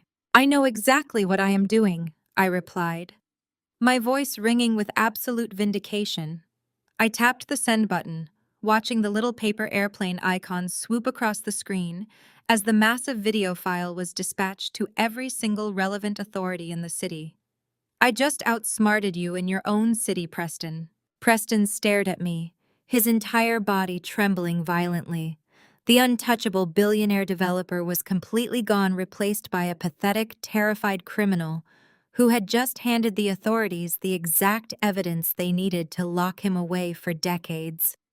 His Ivy League network could not save him now. His money was completely useless against a digital video file that was already sitting in a federal investigator's inbox. He turned and stumbled away from my car, running through the dark parking lot like a frightened child, as the reality of his total destruction finally crushed him. I watched Preston's taillights disappear down the dark highway, leaving me alone in the quiet motel parking lot. The digital clock on my dashboard glowed brightly, reminding me that the night was still far from over. My heart was still hammering against my ribs from the adrenaline of sending that dashcam footage to the city officials, but a deep and profound sense of satisfaction anchored me in my seat. I had finally struck a lethal blow to the Caldwell empire, and Preston knew it. I turned the key in the ignition, ready to find a new hotel where his corrupt associates could not track me down. Before I could shift the car into drive, my cell phone started buzzing violently in my cup holder. The caller ID flashed across the screen, making me freeze. It was my stepsister, Jasmine. She had not called me directly in over 4 years, not since she publicly uninvited me to her lavish engagement party, because I was supposedly too much of a social embarrassment for her wealthy new friends. I answered the call cautiously, keeping my voice perfectly neutral. "What do you want, Jasmine?" I asked flatly into the receiver. On the other end of the line, a loud, agonizing sob echoed through the speaker. "Rochelle, please, you have to come down to Atlanta General Hospital right now," Jasmine cried, her voice thick with manufactured hysteria and panic. "It is the baby, Rochelle. Something is horribly wrong with the baby, and the doctors say I might be having a miscarriage right now. You have to come here, please. I am so terrified and I need my sister." I sat frozen in the driver's seat, listening to her dramatic weeping, echoing in the small space of my rental car. My stepfamily had spent decades treating me like absolute garbage, but the idea of an innocent child being in medical danger pulled at my basic human empathy. Despite every logical alarm bell ringing in my head, warning me that this was just another elaborate Caldwell manipulation, I could not simply ignore a medical emergency. I put the car in drive and sped toward the downtown medical district, the streetlights bleeding together as I rushed through the quiet city streets. The harsh fluorescent lights of the emergency wing burned my tired eyes as I navigated the sterile white corridors of Atlanta General. The receptionist pointed me toward a private VIP recovery suite on the 4th floor, a luxury wing reserved for the donors and the elite. I pushed open the heavy wooden door, expecting to find a team of doctors rushing around a frantic, weeping mother fighting for her child. Instead, I found a perfectly calm and meticulously staged environment. Jasmine was sitting upright in a plush hospital bed, scrolling casually on her brand-new smartphone. She was wearing full glamorous makeup and a silk designer robe that looked like it belonged in a high-end fashion magazine rather than a trauma ward. Sitting rigidly in the leather guest chairs next to the bed were Vivian and Preston. Preston looked absolutely wrecked, his silver suit wrinkled and his face pale from the massive panic attack he had suffered in the motel parking lot just an hour ago. Vivian, however, looked like a hungry shark that had just smelled fresh blood in the water. The exact moment I stepped into the room, Jasmine's casual, relaxed demeanor vanished instantly. She dropped her phone on the mattress and let out a loud, pathetic whimper while clutching her perfectly flat stomach with both hands. "I see your miraculous recovery is progressing nicely, Jasmine," I said, crossing my arms and standing firmly near the doorway, refusing to step fully into their trap. Vivian shot out of her leather chair, her expensive jewelry clinking loudly in the quiet room. She grabbed a thick legal clipboard from the bedside table and marched toward me, aggressively blocking my exit to the hallway.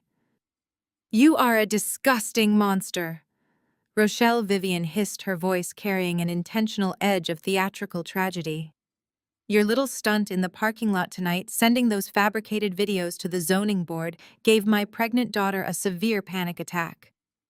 Her blood pressure skyrocketed because of your cruelty, and you put my unborn grandchild in extreme mortal danger."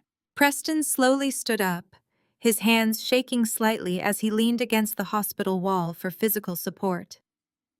"The city council just froze my development permits, Rochelle," he growled, his voice tight with sheer desperation and fury. "The federal investigators are already demanding my corporate communication logs and freezing my banking assets. You went entirely too far this time, and now you are going to fix it immediately." Vivian shoved the heavy clipboard aggressively into my chest, forcing me to take it. "It is an ironclad non-disclosure agreement combined with a formal legal retraction statement," Vivian demanded, tapping the signature line with her acrylic nail. "You are going to sign this paper right now. You are going to email the authorities and tell them the video was a deepfake prank created by a disgruntled tenant, and you are going to drop your ridiculous claims to that burnt-out property forever. If you do not sign this right now, the stress will cause Jasmine to lose her baby and that innocent blood will be permanently on your hands." I stared down at the ridiculous non-disclosure agreement, feeling a wave of absolute, utter disgust wash over my entire body. They were actually using a completely fake pregnancy scare to blackmail me into saving Preston's crumbling real estate empire. It was the most depraved and pathetic tactic they had ever attempted. "You are all completely out of your minds," I said, my voice steady, cold, and entirely unwavering. "I am not signing a single page of your legal garbage, and I am definitely not saving your husband from going to federal prison, Jasmine." Vivian immediately spun around, facing the open doorway, where a group of nurses and orderlies were gathered at the central charting station in the hallway. Vivian let out a loud, dramatic wail, summoning fake tears to her eyes as she performed for the captive audience outside. "Please, someone help us!" Vivian cried out, her voice echoing down the sterile corridor. "My cruel stepdaughter is torturing my pregnant child. She is causing a miscarriage over a petty real estate dispute. She is trying to kill my grandchild out of pure spite and jealousy. Someone call security." The medical staff outside exchanged alarmed glances. One of the senior attending nurses quickly grabbed a digital medical tablet and hurried into our private room to intervene and assess the situation. She was a sharp-looking woman in dark blue scrubs, her eyes scanning the intense, chaotic scene before her. She looked at Vivian crying fake tears by the door, then looked at Jasmine clutching her stomach in the bed, and finally her gaze landed squarely on me. The nurse stopped dead in her tracks, her medical tablet lowering slowly to her side, as she forgot entirely about the supposed medical emergency. She blinked several times, staring at my face with profound absolute realization dawning in her eyes. "Excuse me," the nurse said, her professional tone cutting straight through Vivian's loud theatrical sobbing. "I am so incredibly sorry to interrupt this family matter, but I was just reading the new issue of the Atlanta Commercial Real Estate Journal in the staff break room. You are Rochelle Dubois, are you not?" The entire room went completely dead silent. Vivian's fake crying stopped instantly, her mouth hanging open in sheer confusion as she stared at the medical professional. The nurse smiled brightly, stepping right past my wicked stepmother and looking directly at me with a level of absolute professional respect that I had never received from my own family. "The cover story about your career was incredible." The nurse continued, completely oblivious to the massive family war happening around her. "It is such a massive honor to meet the chief executive officer of the largest independent appraisal firm in the Southeast. My husband is a commercial broker downtown, and he says your holding company basically controls the entire historic district and sets the standard for regional property valuation." The heavy clipboard slipped from Vivian's manicured fingers and clattered loudly against the sterile linoleum floor, echoing like a gunshot in the silent room. She stared at me, her eyes wide with uncomprehending terror as the nurse's respectful words replayed in the air. Jasmine sat totally frozen in her luxury hospital bed, her hands slowly sliding away from her fake baby bump as the reality of the situation crashed over her. Preston gripped the wall, looking like he was going to vomit right there in the VIP recovery suite. They had spent the last 2 decades treating me like a worthless failure, an ugly dropout who was socially unfit to exist in their wealthy, exclusive circles. They thought they were cornering a desperate, lonely, and powerless woman, in a cheap hospital trap. They had absolutely no idea that they had just tried to blackmail one of the most powerful corporate titans in the entire city. The nurse politely excused herself, sensing the intensely hostile atmosphere, and closed the heavy wooden door behind her, leaving me alone with my terrified family. The silence was so thick it felt like it was crushing the oxygen right out of the air. Preston stared at me with his mouth hanging slightly open, his brain completely short-circuiting as he tried to process the fact that the property he was trying to steal belonged to a multi-million-dollar enterprise that I completely controlled. Vivian looked like she had just swallowed broken glass, her perfectly contoured face pale and twitching. But men like Preston do not know how to retreat gracefully when their fragile egos are threatened. His shock slowly morphed into a dark, desperate kind of rage. He pushed himself off the wall and marched right back into my personal space. He did not care that I was a wealthy executive now. In his twisted narcissistic mind, my corporate success simply meant I had a much bigger reputation to lose. He leaned in close, his breath smelling sour as he lowered his voice to a vicious growl. He told me that being a CEO only made me a bigger target. He threatened to drag my entire corporate firm through the mud, promising to launch a massive public relations war against my company and use his corrupt political connections to freeze my business licenses across the state.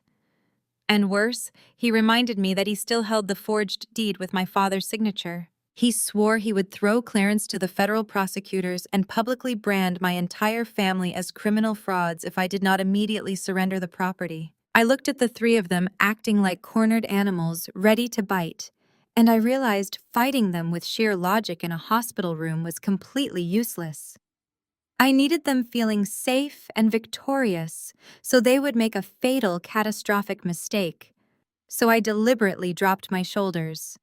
I let out a long, heavy sigh that sounded exactly like complete defeat. I lowered my eyes and let my posture physically crumble in front of them, playing the part of the exhausted broken daughter who just wanted the nightmare to end. I told Preston he had won. I told him I could not risk my company reputation or my father's freedom over a single piece of real estate. The absolute joy that washed over Preston's face made me want to vomit.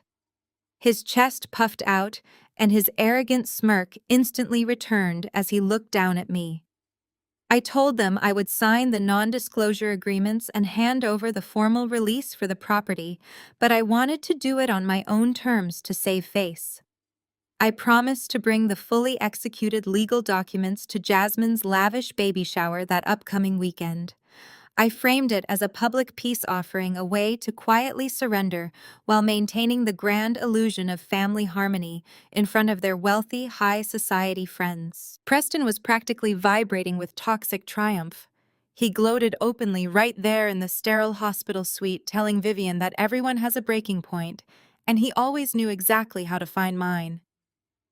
Jasmine miraculously recovered from her fake medical emergency, instantly finding her voice again to whine about how I better not wear anything cheap to her country club baby shower, now that she knew I could afford designer clothes.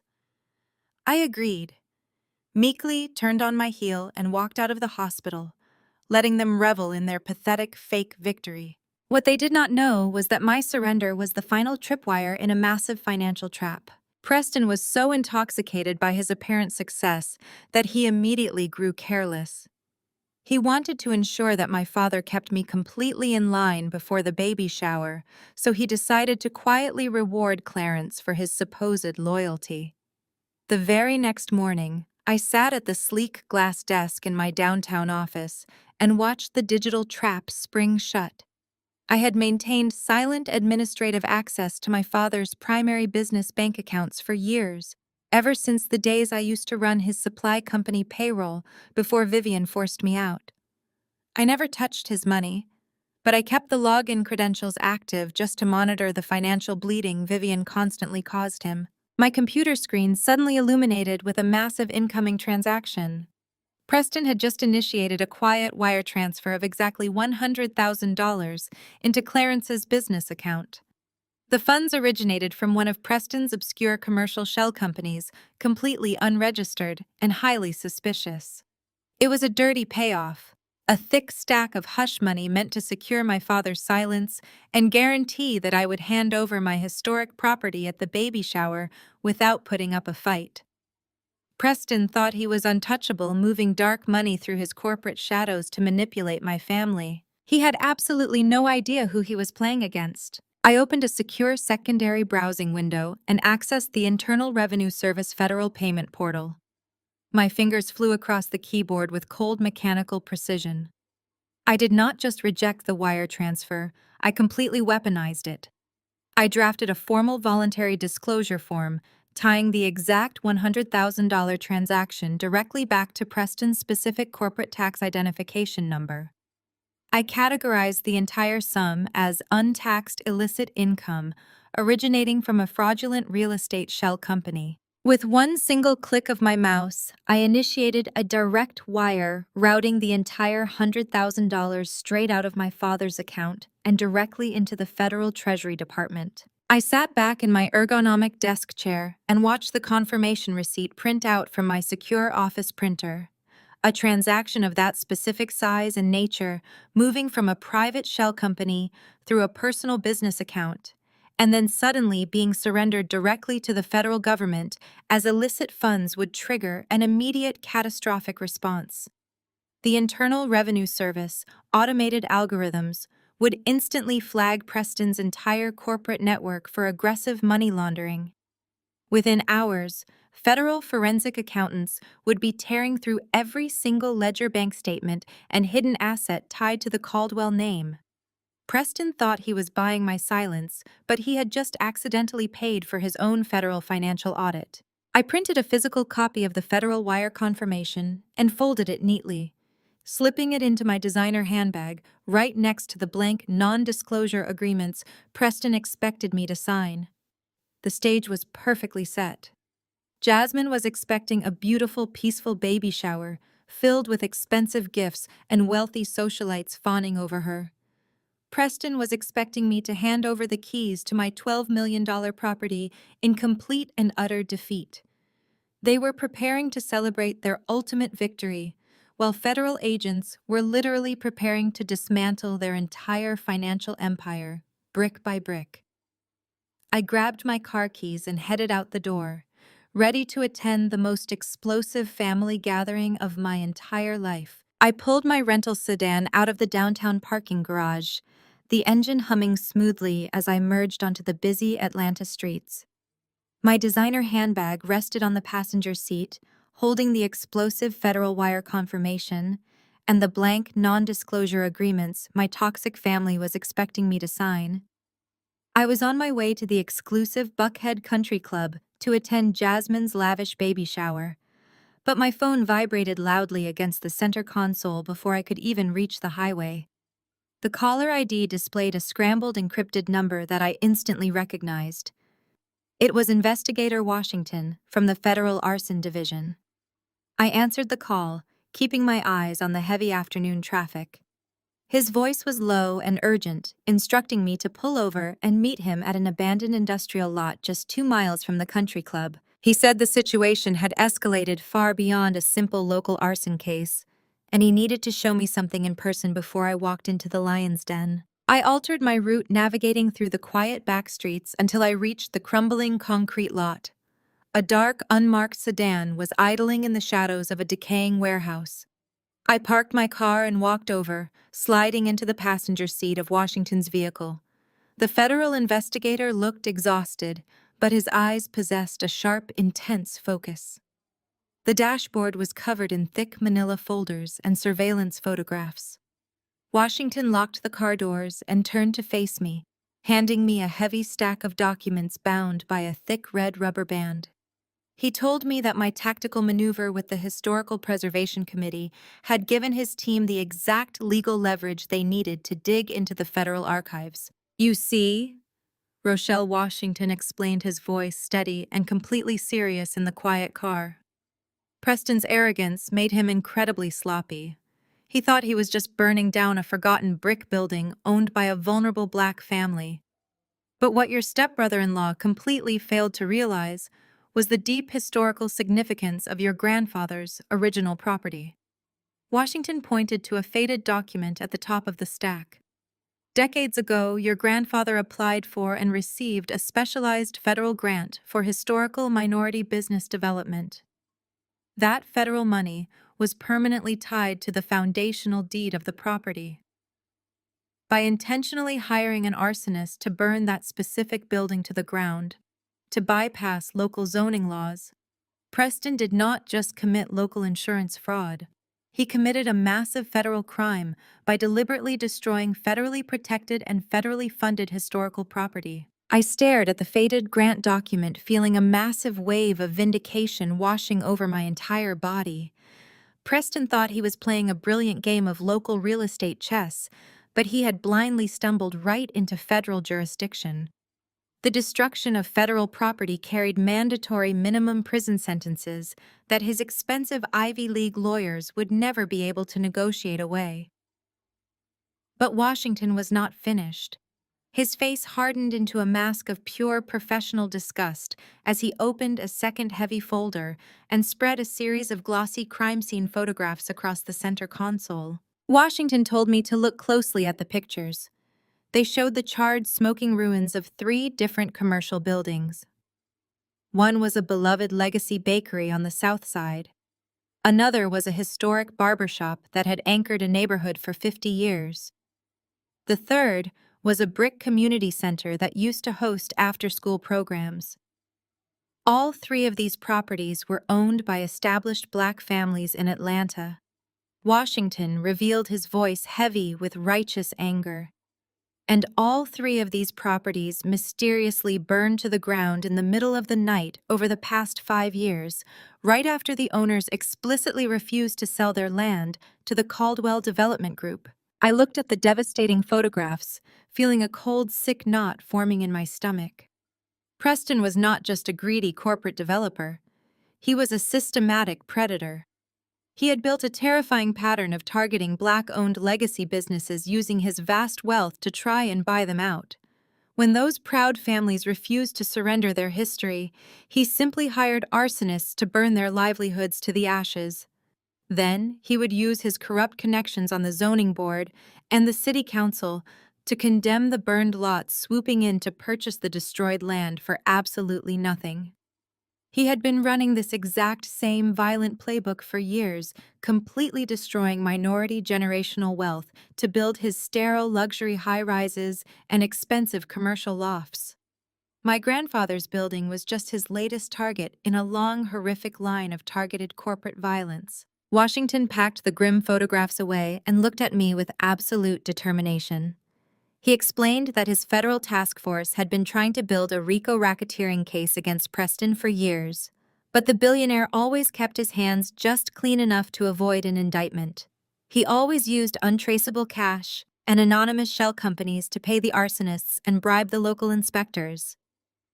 But because I had just brilliantly routed his dirty $100,000 bribe directly to the Internal Revenue Service, the feds finally had the irrefutable financial link connecting Preston personally to the shell companies that funded the fires. "Now we just need the final nail in his coffin," Washington stated, leaning back against the leather seat.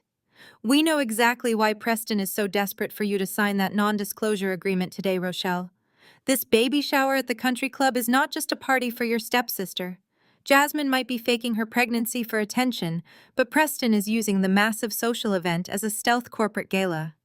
He has secretly invited the mayor of Atlanta, several powerful state senators, and a private group of wealthy foreign investors to the country club today." Washington handed me the final document, which looked like a glossy marketing brochure. "Preston is planning to use the champagne toast at the baby shower to publicly announce his new crown jewel project," Washington explained. "He is calling it the Urban Renewal Initiative. He is going to stand up in front of the mayor and those foreign investors and proudly present his architectural plans to build a massive commercial plaza directly over the ashes of your father's historic block. He needs your signed property release today so he can assure his wealthy investors that the land is legally cleared and ready for immediate construction."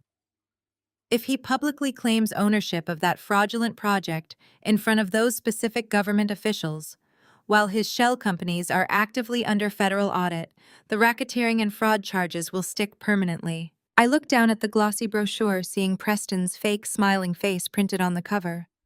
He was completely oblivious to the fact that he was walking right onto a trapdoor of his own making.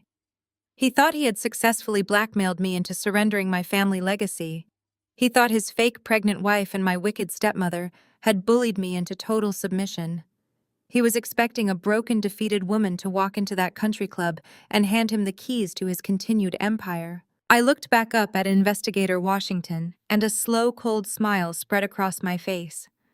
I told the federal agent that I understood exactly what needed to be done. I gathered my purse and stepped out of the unmarked car, the afternoon sun warming my face as I walked back to my rental sedan. The anger and the grief that had weighed me down for months were completely gone, replaced by a sharp, lethal clarity. Preston, Vivian, and Jasmine had invited the most powerful people in Atlanta to witness my final surrender. They had set the perfect stage for a grand high society celebration. They were about to get the absolute most unforgettable show of their miserable lives. I started the engine and drove toward the Buckhead Country Club, completely ready to burn the Caldwell Empire straight to the ground. The drive to the Buckhead Luxury Hotel and Country Club gave me exactly enough time to perfect my mask of complete submission. I handed my keys to the valet, stepping out of my rental car and looking up at the massive marble columns of the grand entrance. The parking lot was packed with Bentleys and imported sports cars, belonging to the absolute highest tier of Atlanta elite. Preston had spared absolutely no expense for this monumental charade. He was using a fake pregnancy to host a massive networking gala right in the middle of the afternoon. I walked through the gilded, rotating doors and followed the obnoxious signs pointing toward the grand ballroom. The sheer scale of the ridiculous event was honestly nauseating. There were towering walls of imported white roses, a live string quartet playing classical music in the corner, and a massive ice sculpture of a baby carriage slowly melting near the dessert table. Waiters in crisp white uniforms circulated through the dense crowd, carrying silver trays of expensive champagne and high-end appetizers. I could see Preston across the room, holding court with a group of older men wearing expensive suits. I recognized the mayor immediately, along with two prominent state senators, just as Investigator Washington had promised. Preston was smiling widely, gesturing with his hands as he painted a picture of his magnificent new urban renewal project, completely unaware that the very foundation of his empire was already collapsing under the weight of his own criminal arrogance. The entire room smelled of expensive catered food and imported perfumes, creating an intoxicating cloud of wealth and privilege. Jasmine was seated on a massive velvet throne covered in pastel pillows, surrounded by wealthy socialites who were practically tripping over themselves to hand her expensive gifts. She was rubbing her perfectly flat stomach and laughing at a joke, making sure everyone saw the massive diamond ring sparkling on her finger. It was a masterclass in absolute delusion. I took a deep breath and began walking toward the center of the room, but I barely made it 10 feet past the entrance before a sharp hand clamped down on my wrist. I turned to see Vivian, her fingers digging painfully into my skin, her acrylic nails biting through the fabric of my coat. She was wearing a glittering emerald gown that probably cost a small fortune, and her face was pulled tight with anxious venom and desperate control. She physically shoved me backward, dragging me out of the main ballroom and into the quiet, carpeted foyer near the coat check room before anyone could notice the commotion. Her eyes darted around frantically, making sure none of the high society guests, the politicians, or the foreign investors had noticed the ugly stepdaughter ruining their pristine, carefully curated aesthetic. She looked at me like I was a stain on the marble floor. "Where do you think you are going, Rochelle?" she hissed, her voice barely a whisper but dripping with absolute malice. "You do not get to just walk in there and mingle with our guests like you belong here. This is a 5-star event for people who actually matter. I need the papers right now."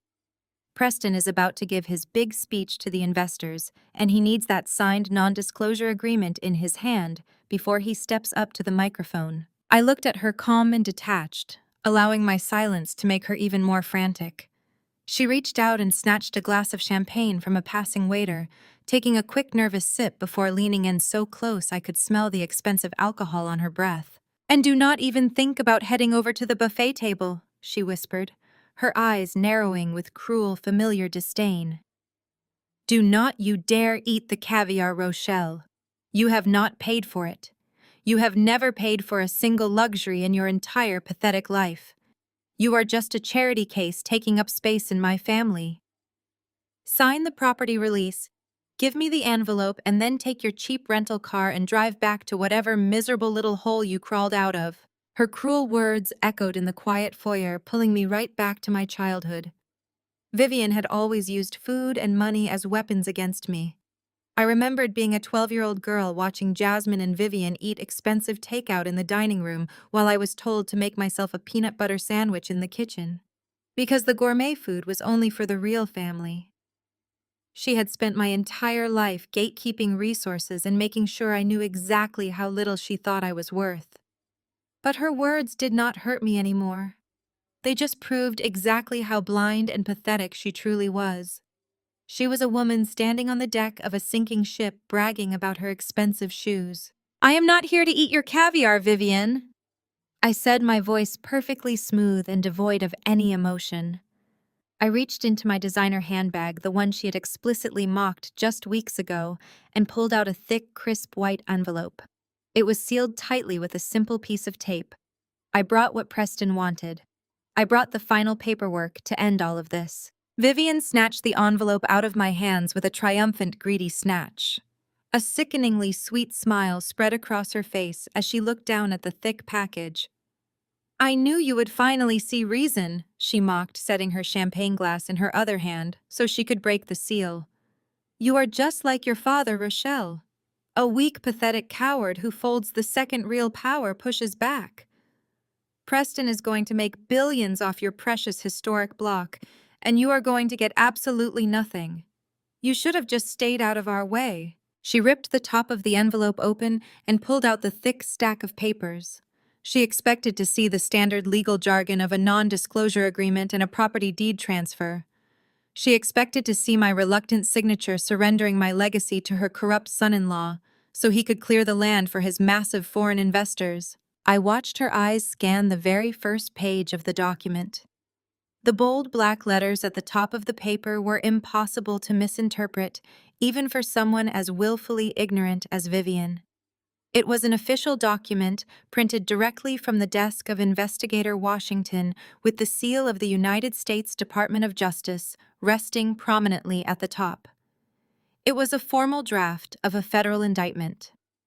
The text laid out exactly how Preston had used illegal wire transfers and dark money shell companies to bribe Clarence and fund the systematic arson of multiple Black-owned businesses across the city of Atlanta. Vivian's eyes darted back and forth across the page, reading the devastating legal charges listed in plain ink. Wire fraud, money laundering, racketeering, the destruction of federally funded historic property. And right there in the center of the page, listed as the primary target of the federal criminal investigation, was the name Preston Caldwell. The smug, triumphant smile literally melted off her face. Her perfectly manicured hands began to tremble so violently that the heavy federal documents rustled audibly in the quiet foyer. All the color drained from her cheeks, leaving her looking like a terrified ghost trapped in an expensive emerald gown.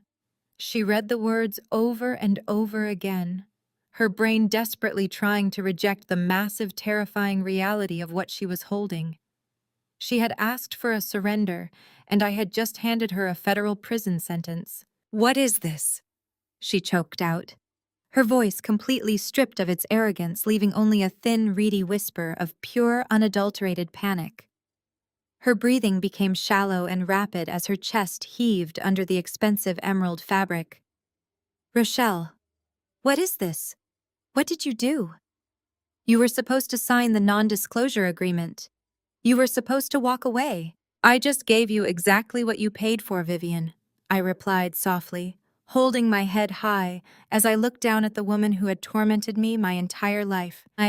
Vivian's hand shook violently as she tried to flip to the second page, but her fingers could not grip the paper. The crystal champagne flute slipped from her other hand. It fell through the air in slow motion, hitting the polished marble floor of the foyer with a sharp, violent crash. The glass shattered into 1,000 glittering pieces, sending expensive champagne splashing across the hems of our dresses. The loud, explosive sound of the breaking glass echoed sharply into the main ballroom, instantly silencing the string quartet and making every single wealthy guest, including the mayor and Preston, turn around and stare directly at us. Vivian was completely paralyzed. Her eyes locked onto the federal seal printed at the top of the indictment document in her trembling hands. She looked like she had just been struck by lightning, her chest heaving as she struggled to pull oxygen into her lungs. She could not even form a coherent word to stop me as I stepped smoothly around the puddle of spilled champagne and shattered crystal. I left her standing there in the foyer, suffocating on her own terror, and walked straight into the magnificent ballroom with my head held high. Preston stood at the front of the massive room near the glittering ice sculpture and a large easel draped in a black velvet cloth.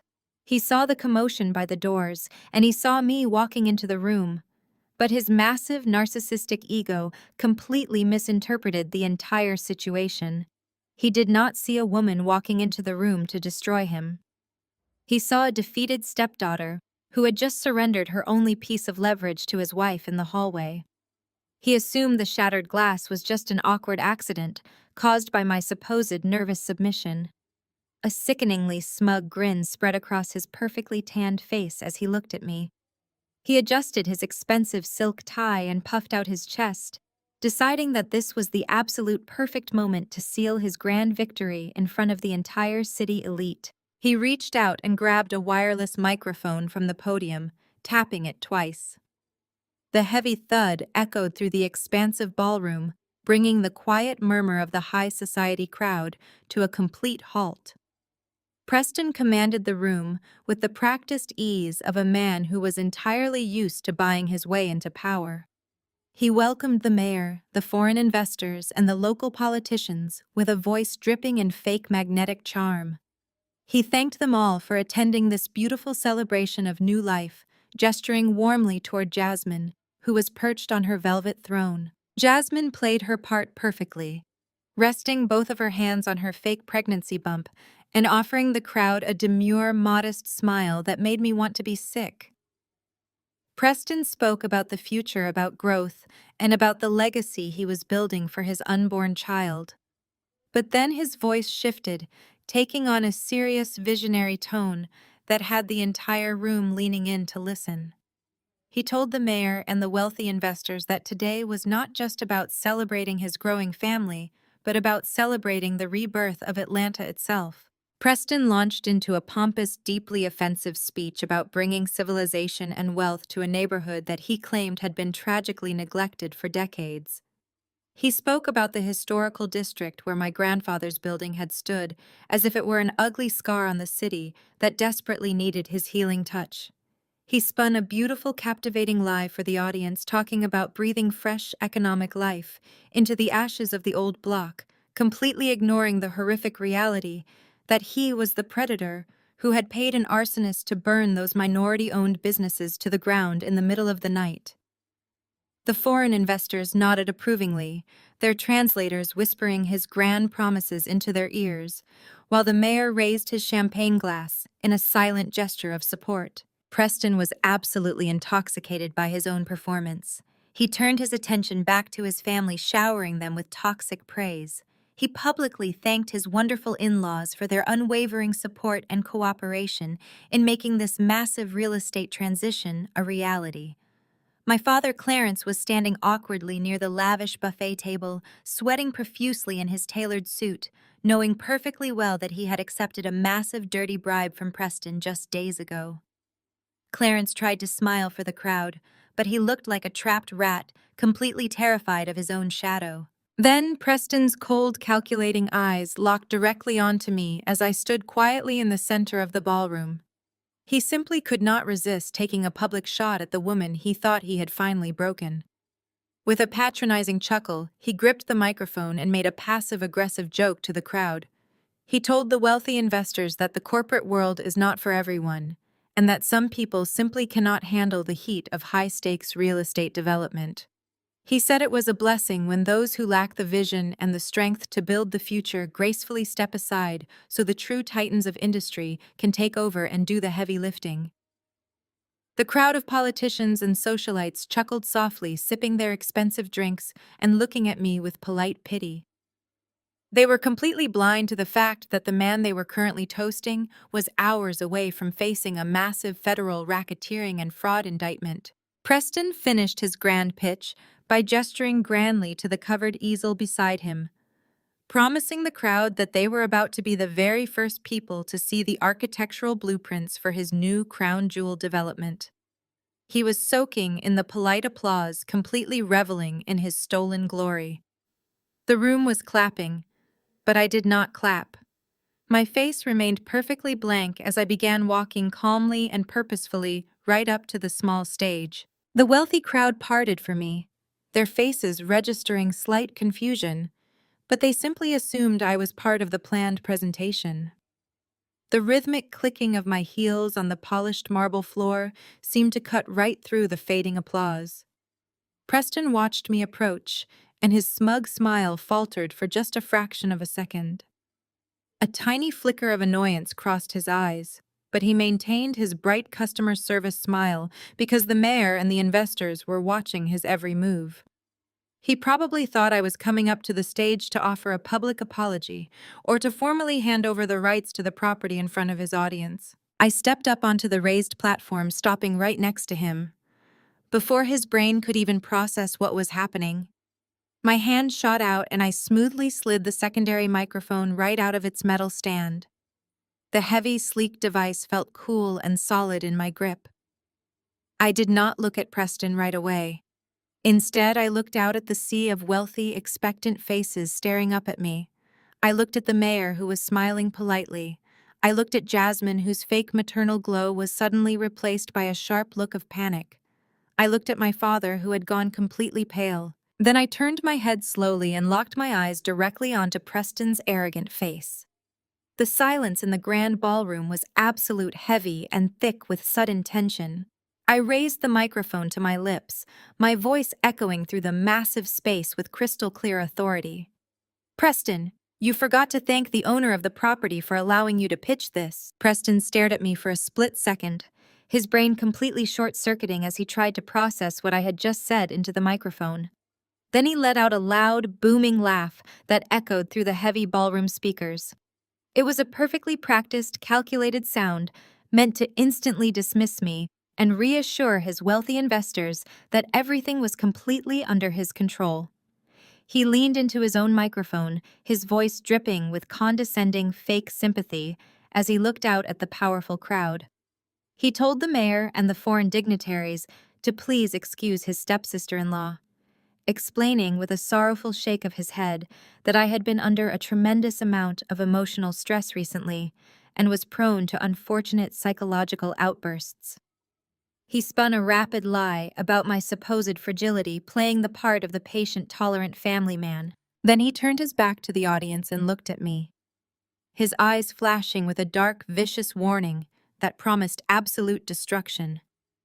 "The owner of that property is a faceless commercial shell company, Rochelle," he said, his tone dropping to a sharp, commanding whisper that only the front row could hear. "The Caldwell Development Group has already secured the exclusive rights from the parent corporation. So please put the microphone down and return to your seat right now before you completely embarrass yourself and your poor father in front of the entire city." I did not move a single muscle. I just stood there on the raised platform, bathing in the absolute stunned silence of the room. The mayor and the foreign investors were watching us with rapt attention, their political instincts sensing the massive crack in Preston's flawless architectural armor.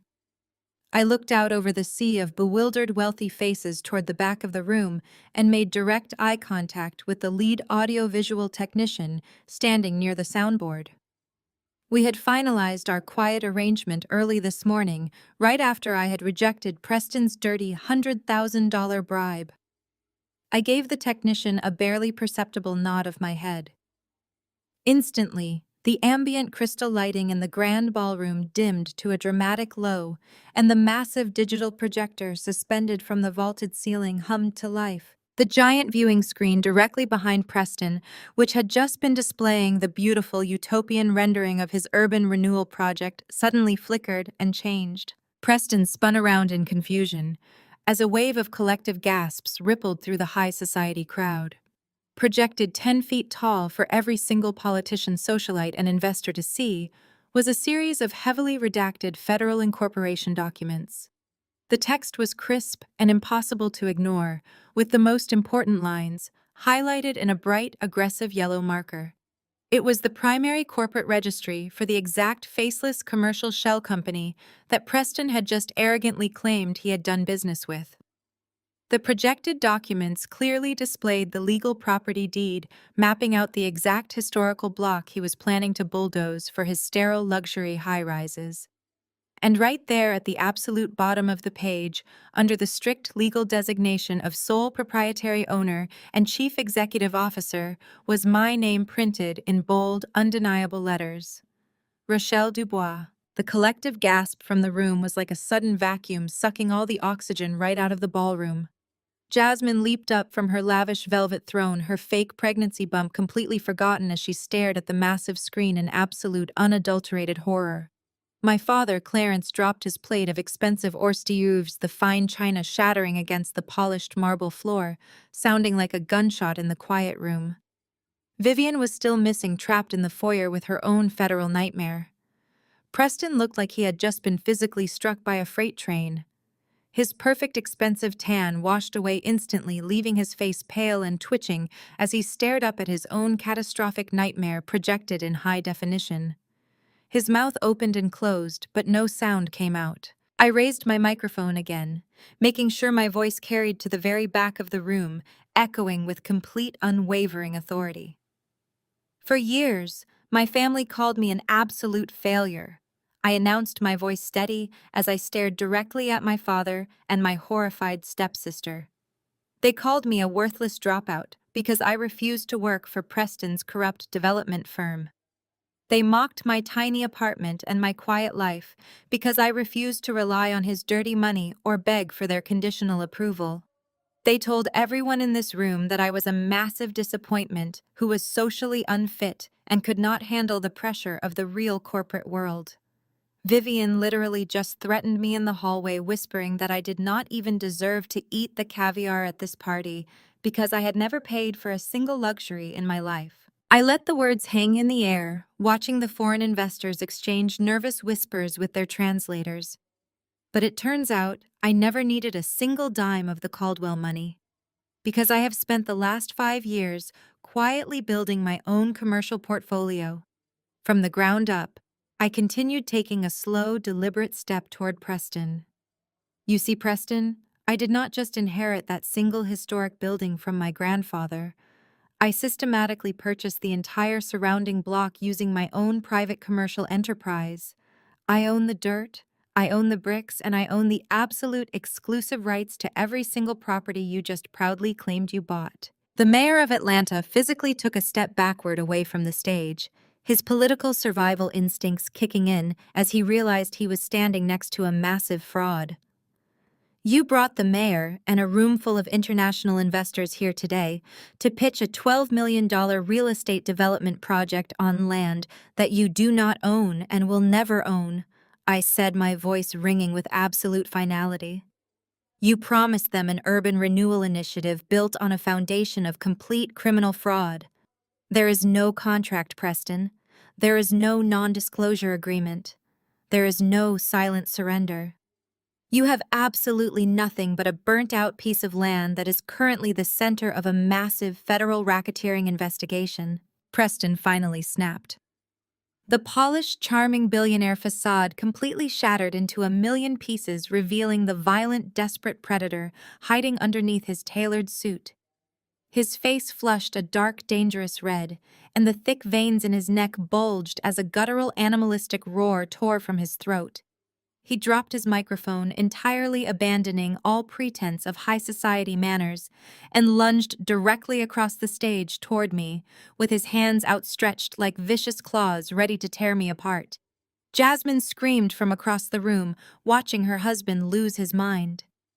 But before Preston's fingers could even graze the fabric of my coat, the crowd suddenly surged. Two massive men wearing sharp, dark suits stepped smoothly out of the shadows near the edge of the stage. They moved with terrifying synchronized precision, intercepting Preston mid-lunge. One of them grabbed Preston's extended arm, twisting it sharply behind his back, while the other slammed a heavy hand directly into the center of his chest, stopping the billionaire dead in his tracks.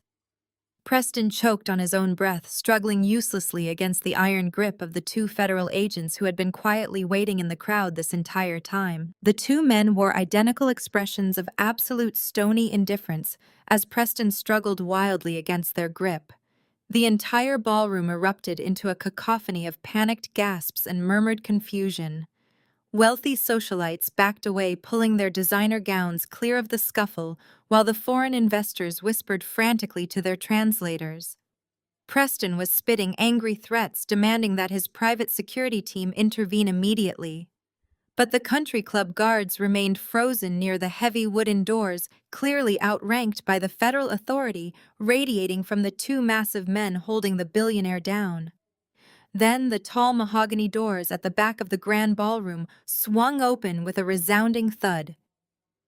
Investigator Washington walked down the center aisle, his footsteps steady and measured against the plush carpet.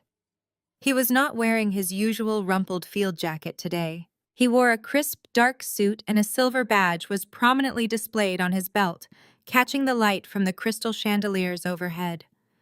He walked with the absolute certainty of a man who was about to dismantle a corrupt empire, brick by brick.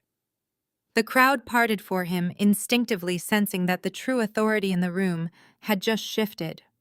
The mayor of Atlanta, who had been standing near the lavish buffet table, suddenly looked incredibly pale and began inching toward the nearest exit, his political survival instinct screaming at him to distance himself from the Caldwell family as quickly as possible. Washington climbed the short steps to the raised platform and stood directly in front of Preston. The billionaire was still breathing heavily, his expensive suit jacket bunched awkwardly around his shoulders, where the federal agents held him securely in place. Washington reached into his breast pocket and slowly pulled out a clear plastic evidence bag, holding it up to the light for everyone to see. Inside the bag, resting against a sterile white card, was a single charred piece of metal and stone. It was a bespoke sapphire cufflink heavily blackened by soot and extreme heat, but still undeniably recognizable. I watched Preston's eyes lock onto the plastic bag, and all the fight instantly drained out of his body. His knees buckled slightly, and the agents had to haul him back upright by his expensive lapels. It was the exact same custom cufflink he had been wearing on the night of the fire, the one he arrogantly claimed he had lost during a luxury golf trip to Florida. Washington turned his back on the trembling billionaire and picked up the microphone I had left on the wooden podium. His voice boomed through the high society gathering, cutting through the panicked whispers with surgical precision. He introduced himself to the room as a lead investigator for the Federal Arson and Racketeering Task Force. He looked directly at the foreign investors who were currently backing away from Preston's presentation easel as if it were radioactive. Mr. Caldwell did not just offer you a fraudulent real estate deal today, Washington announced, his voice echoing with righteous authority over the speakers. He attempted to make you unindicted co-conspirators in a massive federal crime. Washington laid out the entire horrific truth right there in front of Atlanta high society, leaving out absolutely no detail. He explained that Preston had intentionally hired a professional arsonist to burn down a federally funded and federally protected historic building simply because the legal owners refused to sell their generational legacy to his greedy corporation. He detailed how Preston had used dirty, untraceable cash to orchestrate the devastating fire, intending to commit millions of dollars in insurance fraud and force a rapid gentrification sale that would clear the land for his luxury commercial high-rises. Washington did not stop there. He methodically dismantled Preston's entire fake philanthropic image piece by piece. He told the horrified crowd that the historic building was not just bricks and mortar, but a symbol of community resilience. It had been the direct recipient of specialized federal minority business development grants, making its deliberate destruction a direct attack on federal property and a massive federal crime. Preston had deliberately targeted a vulnerable Black-owned legacy business, thinking he could burn it to the ashes and simply sweep the land out from under a grieving family without anyone noticing. He assumed that because he was a wealthy billionaire with local politicians in his pocket, he could just erase minority generational wealth with a single match and a can of gasoline. Washington pointed to the charred cufflink in the evidence bag, explaining that Preston's own extreme narcissism and arrogance had been his ultimate downfall. He had personally visited the site on the night of the fire to admire his destructive handiwork, standing much too close to the blast zone and dropping the custom piece of jewelry in the alleyway behind the burning building, where the federal team recovered it the very next morning. The silence in the ballroom was absolutely deafening. The carefully curated illusion of the Caldwell family empire was literally burning to the ground right in front of their wealthy peers and prestigious associates. Preston was hyperventilating his chest, heaving rapidly, as the reality of a mandatory minimum federal prison sentence finally crashed into his privileged brain. He looked around wildly, his eyes darting through the stunned crowd, until they landed on my father. "Clarence!" he screamed, his voice cracking with desperate, pathetic panic. "Do something! Clarence, tell them. It was your building. Tell them you authorized the demolition. Tell your daughter to stop this right now." Preston thrashed against the agents, begging his father-in-law to take the fall on his sword just like he always did when Vivian demanded it. But my father just stood there near the melting ice sculpture, his face completely pale and covered in a thick sheen of cold sweat. For the first time in his miserable, cowardly life, Clarence did not rush to obey the wealthy men who controlled him. He looked at the federal agents, he looked at the ruined billionaire, and then he looked down at the polished marble floor, completely turning his head away in absolute utter shame. He could not even make eye contact with the man who had bribed him to sell out his own flesh and blood. Seeing her weak husband fail to save her precious son-in-law, Vivian decided it was time to save herself. She had been watching the entire chaotic scene unfold from the edge of the room, her expensive emerald gown shimmering as she quietly tried to inch her way toward the heavy service doors. She was desperately trying to slip into the shadows, pretending she had absolutely nothing to do with Preston's criminal empire or the vicious blackmail scheme they had orchestrated together.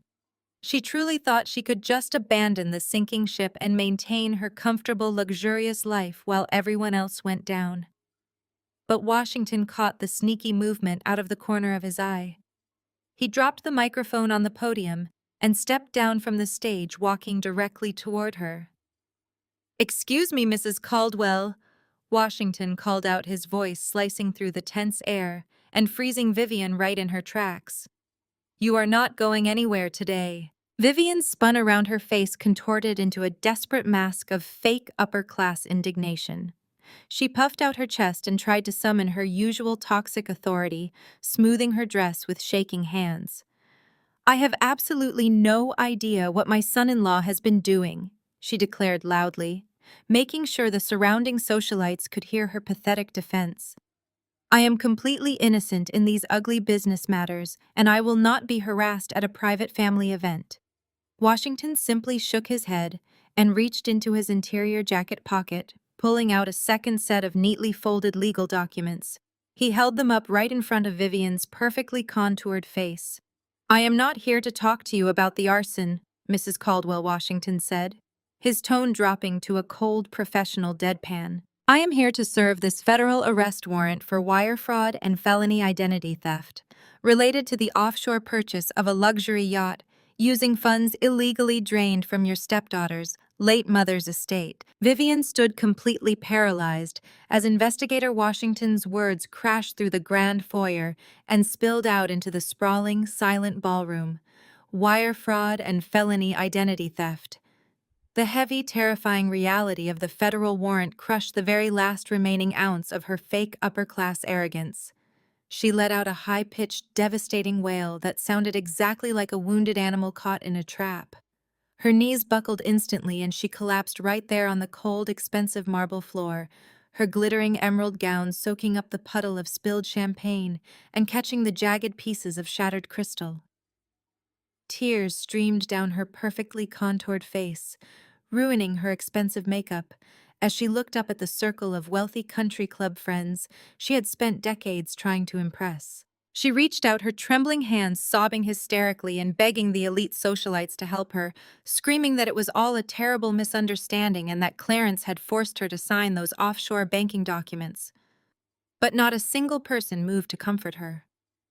The wealthy women in their designer dresses physically took steps backward, pulling their silk skirts away from her as if she were carrying a contagious disease. They stared down at her with complete, unadulterated disgust, as Washington calmly reached to his belt and pulled out a pair of heavy steel handcuffs.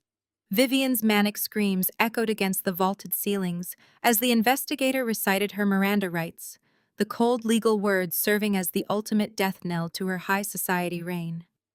"You have the right to remain silent," Washington stated, locking the steel cuffs around her wrists with a sharp, definitive metallic click. Back on the raised platform at the front of the room, the situation had descended into complete, absolute chaos. The two massive federal agents finally wrestled Preston to the ground, pinning his perfectly tanned face violently against the polished wood of the stage. The billionaire kicked and thrashed like a spoiled toddler, screaming deeply offensive obscenities and threatening to sue every single federal employee in the building. But his arrogant threats meant absolutely nothing anymore. The agents hauled him roughly to his feet, pulling his arms tightly behind his back and securing the heavy steel handcuffs around his wrists. Preston's custom-tailored suit jacket was ripped violently at the shoulder seam, and his expensive silk tie hung loosely around his neck, making him look exactly like the pathetic common criminal he truly was. He looked directly at the massive crowd of foreign investors he had tried to swindle just moments ago, his eyes wide and frantic as he begged them to call his high-powered legal team. The international investors simply turned their backs on him, shaking their heads in utter disbelief as they whispered angrily to their translators and began rushing toward the coat check, desperately trying to distance themselves from the massive international scandal. Preston was dragged down the center aisle of the ballroom, whining and crying, as his entire fraudulent, multi-billion-dollar empire completely dissolved into thin air right before his eyes. The pathetic sight of her husband being hauled away in federal handcuffs absolutely shattered the delicate, fragile delusion Jasmine had built her entire existence around.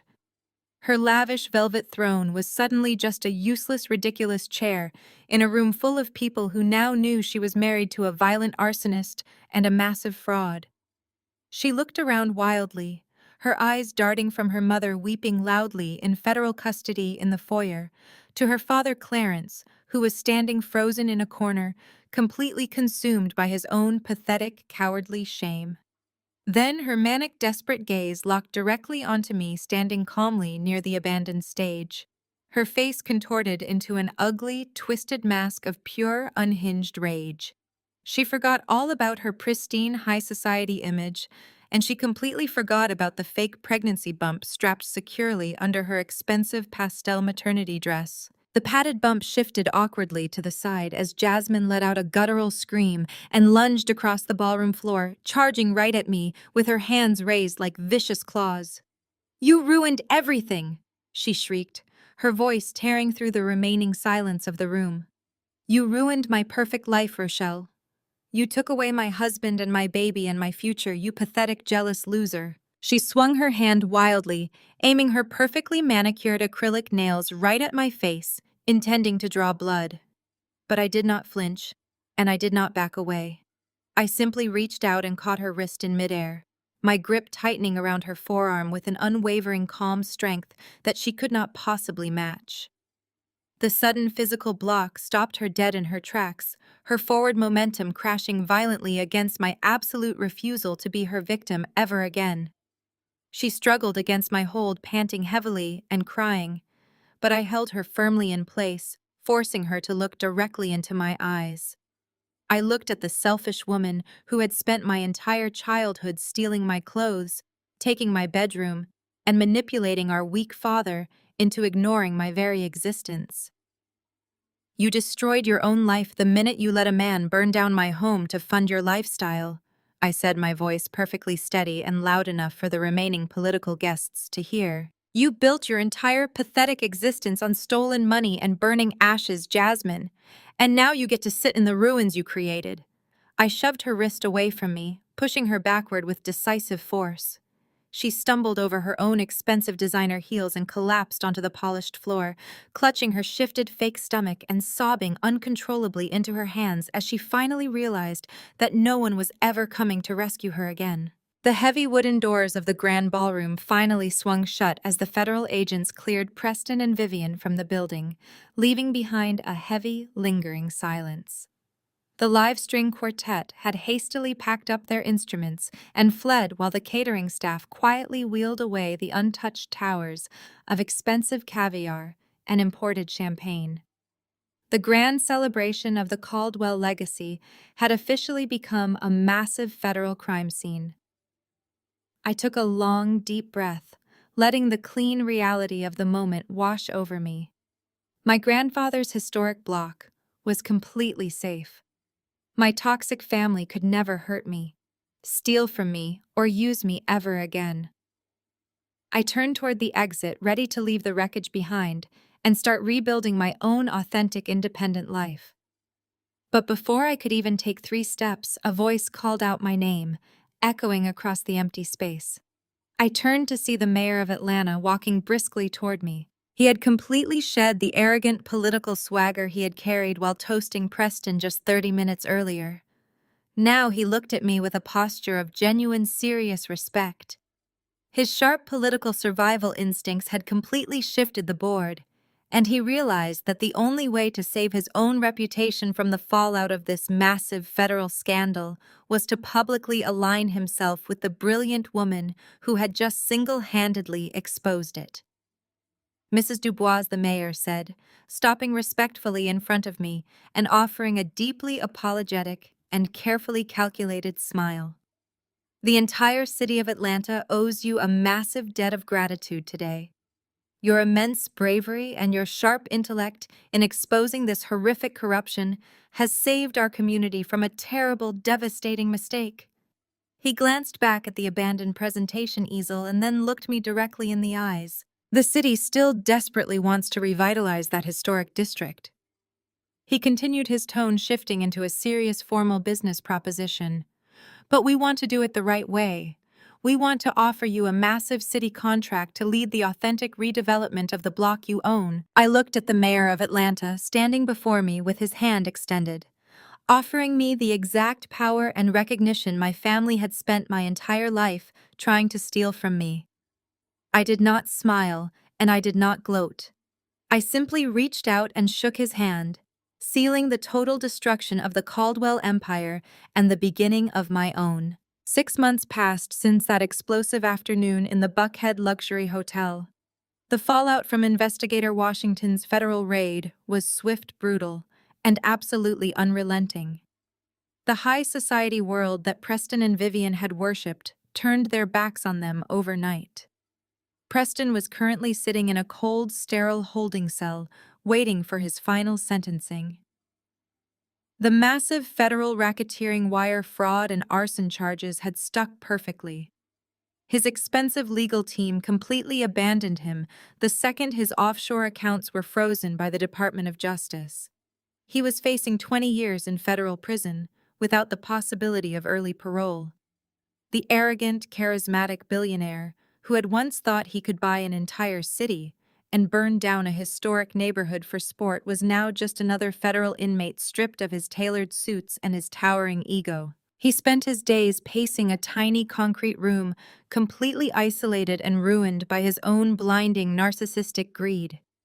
The stark contrast between his former penthouse with imported silk sheets and his current reality of steel bars and scheduled yard time was a poetic and fitting end to his reign of terror. Vivian was faring no better. The glamorous socialite who had tormented me for decades was currently serving her own substantial sentence for wire fraud and felony identity theft. The federal prosecutors proved exactly how she had illegally drained my late mother's estate to fund her lavish lifestyle and purchase that ridiculous luxury yacht.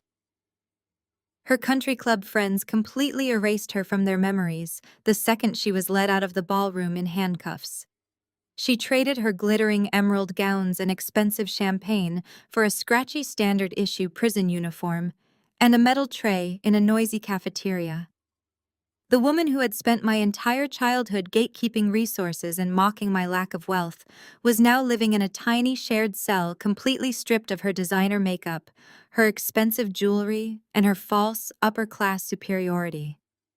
She had nothing left but the cold, hard reality of her own toxic consequences and the bitter knowledge that I was the one who put her there. The collapse of the Golden family was absolute.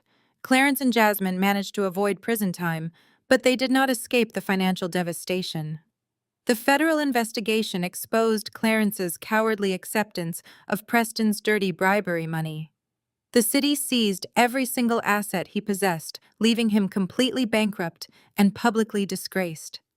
Jasmine lost her massive mansion, her imported sports cars, and the limitless credit cards she had used to fund her pathetic delusions of grandeur. Without Preston's stolen billions, she was nothing.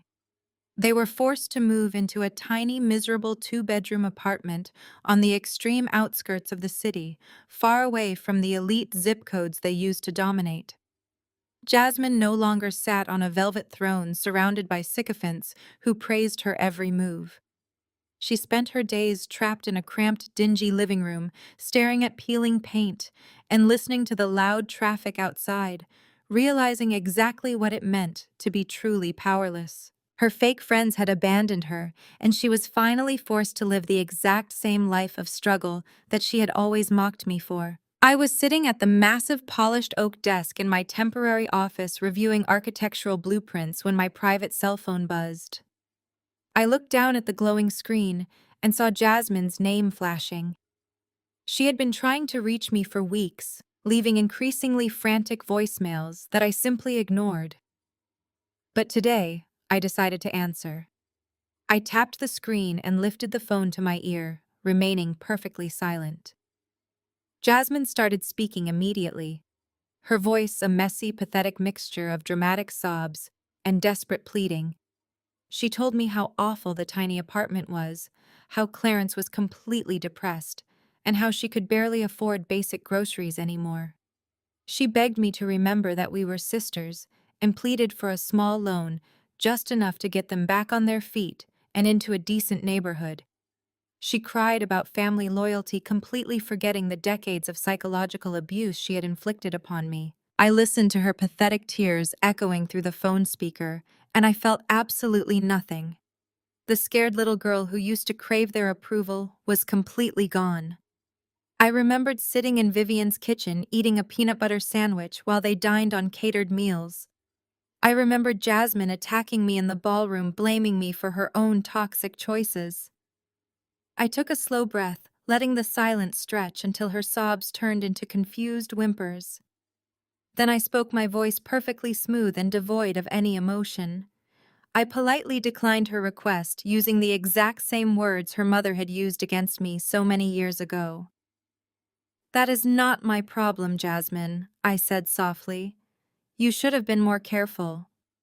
I pressed the button and disconnected the call, dropping her contact directly into the blocked folder, permanently severing the final toxic tie to my past. I stood up from my desk and walked out of the office, making my way up the floating glass staircase to the rooftop of my newly rebuilt commercial building. Stepping out into the warm Atlanta sunshine, I took in the breathtaking view of the city skyline. The historic block that Preston had tried to burn to ashes was now a magnificent, thriving reality. I had worked directly with the mayor and the city planners to rebuild the entire district, blending the beautiful historic brick facades with state-of-the-art modern glass and steel architecture. The sprawling complex was not a sterile corporate monument to foreign greed.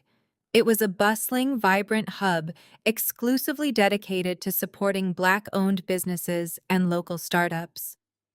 The streets below were filled with life featuring artisan cafes, tech incubators, and community art galleries, all operating out of the very properties I had quietly secured. The air smelled of fresh coffee and blooming trees planted along the wide pedestrian walkways. I walked over to the edge of the rooftop garden, resting my hands on the sleek glass railing. I looked out over the thriving block, knowing that I had built this legacy with my own two hands, my own intellect, and my own unwavering resilience. The people of Atlanta respected me, the business community admired my vision, and my enemies were exactly where they belonged. I was completely free of their dark shadow, wealthy beyond measure, and surrounded by a community that I had personally helped resurrect from the ashes. I turned away from the railing and walked back toward a heavy marble table sitting in the center of the rooftop patio. A massive, multi-million-dollar lease agreement for the final anchor building of the district was resting on the table waiting for my signature. I picked up the heavy gold pen, feeling the solid weight of my own incredible success. I signed my name across the dotted line, securing the future of the district and sealing my ultimate absolute triumph as the afternoon sun cast a brilliant golden glow over the city I now called my own. The greatest lesson here is that true power never comes from inherited wealth or high society approval, but from unwavering self-respect and the courage to build your own authentic life. When the people who are supposed to protect you choose to manipulate and betray you. Walking away is not an act of weakness. It is the ultimate declaration of your worth.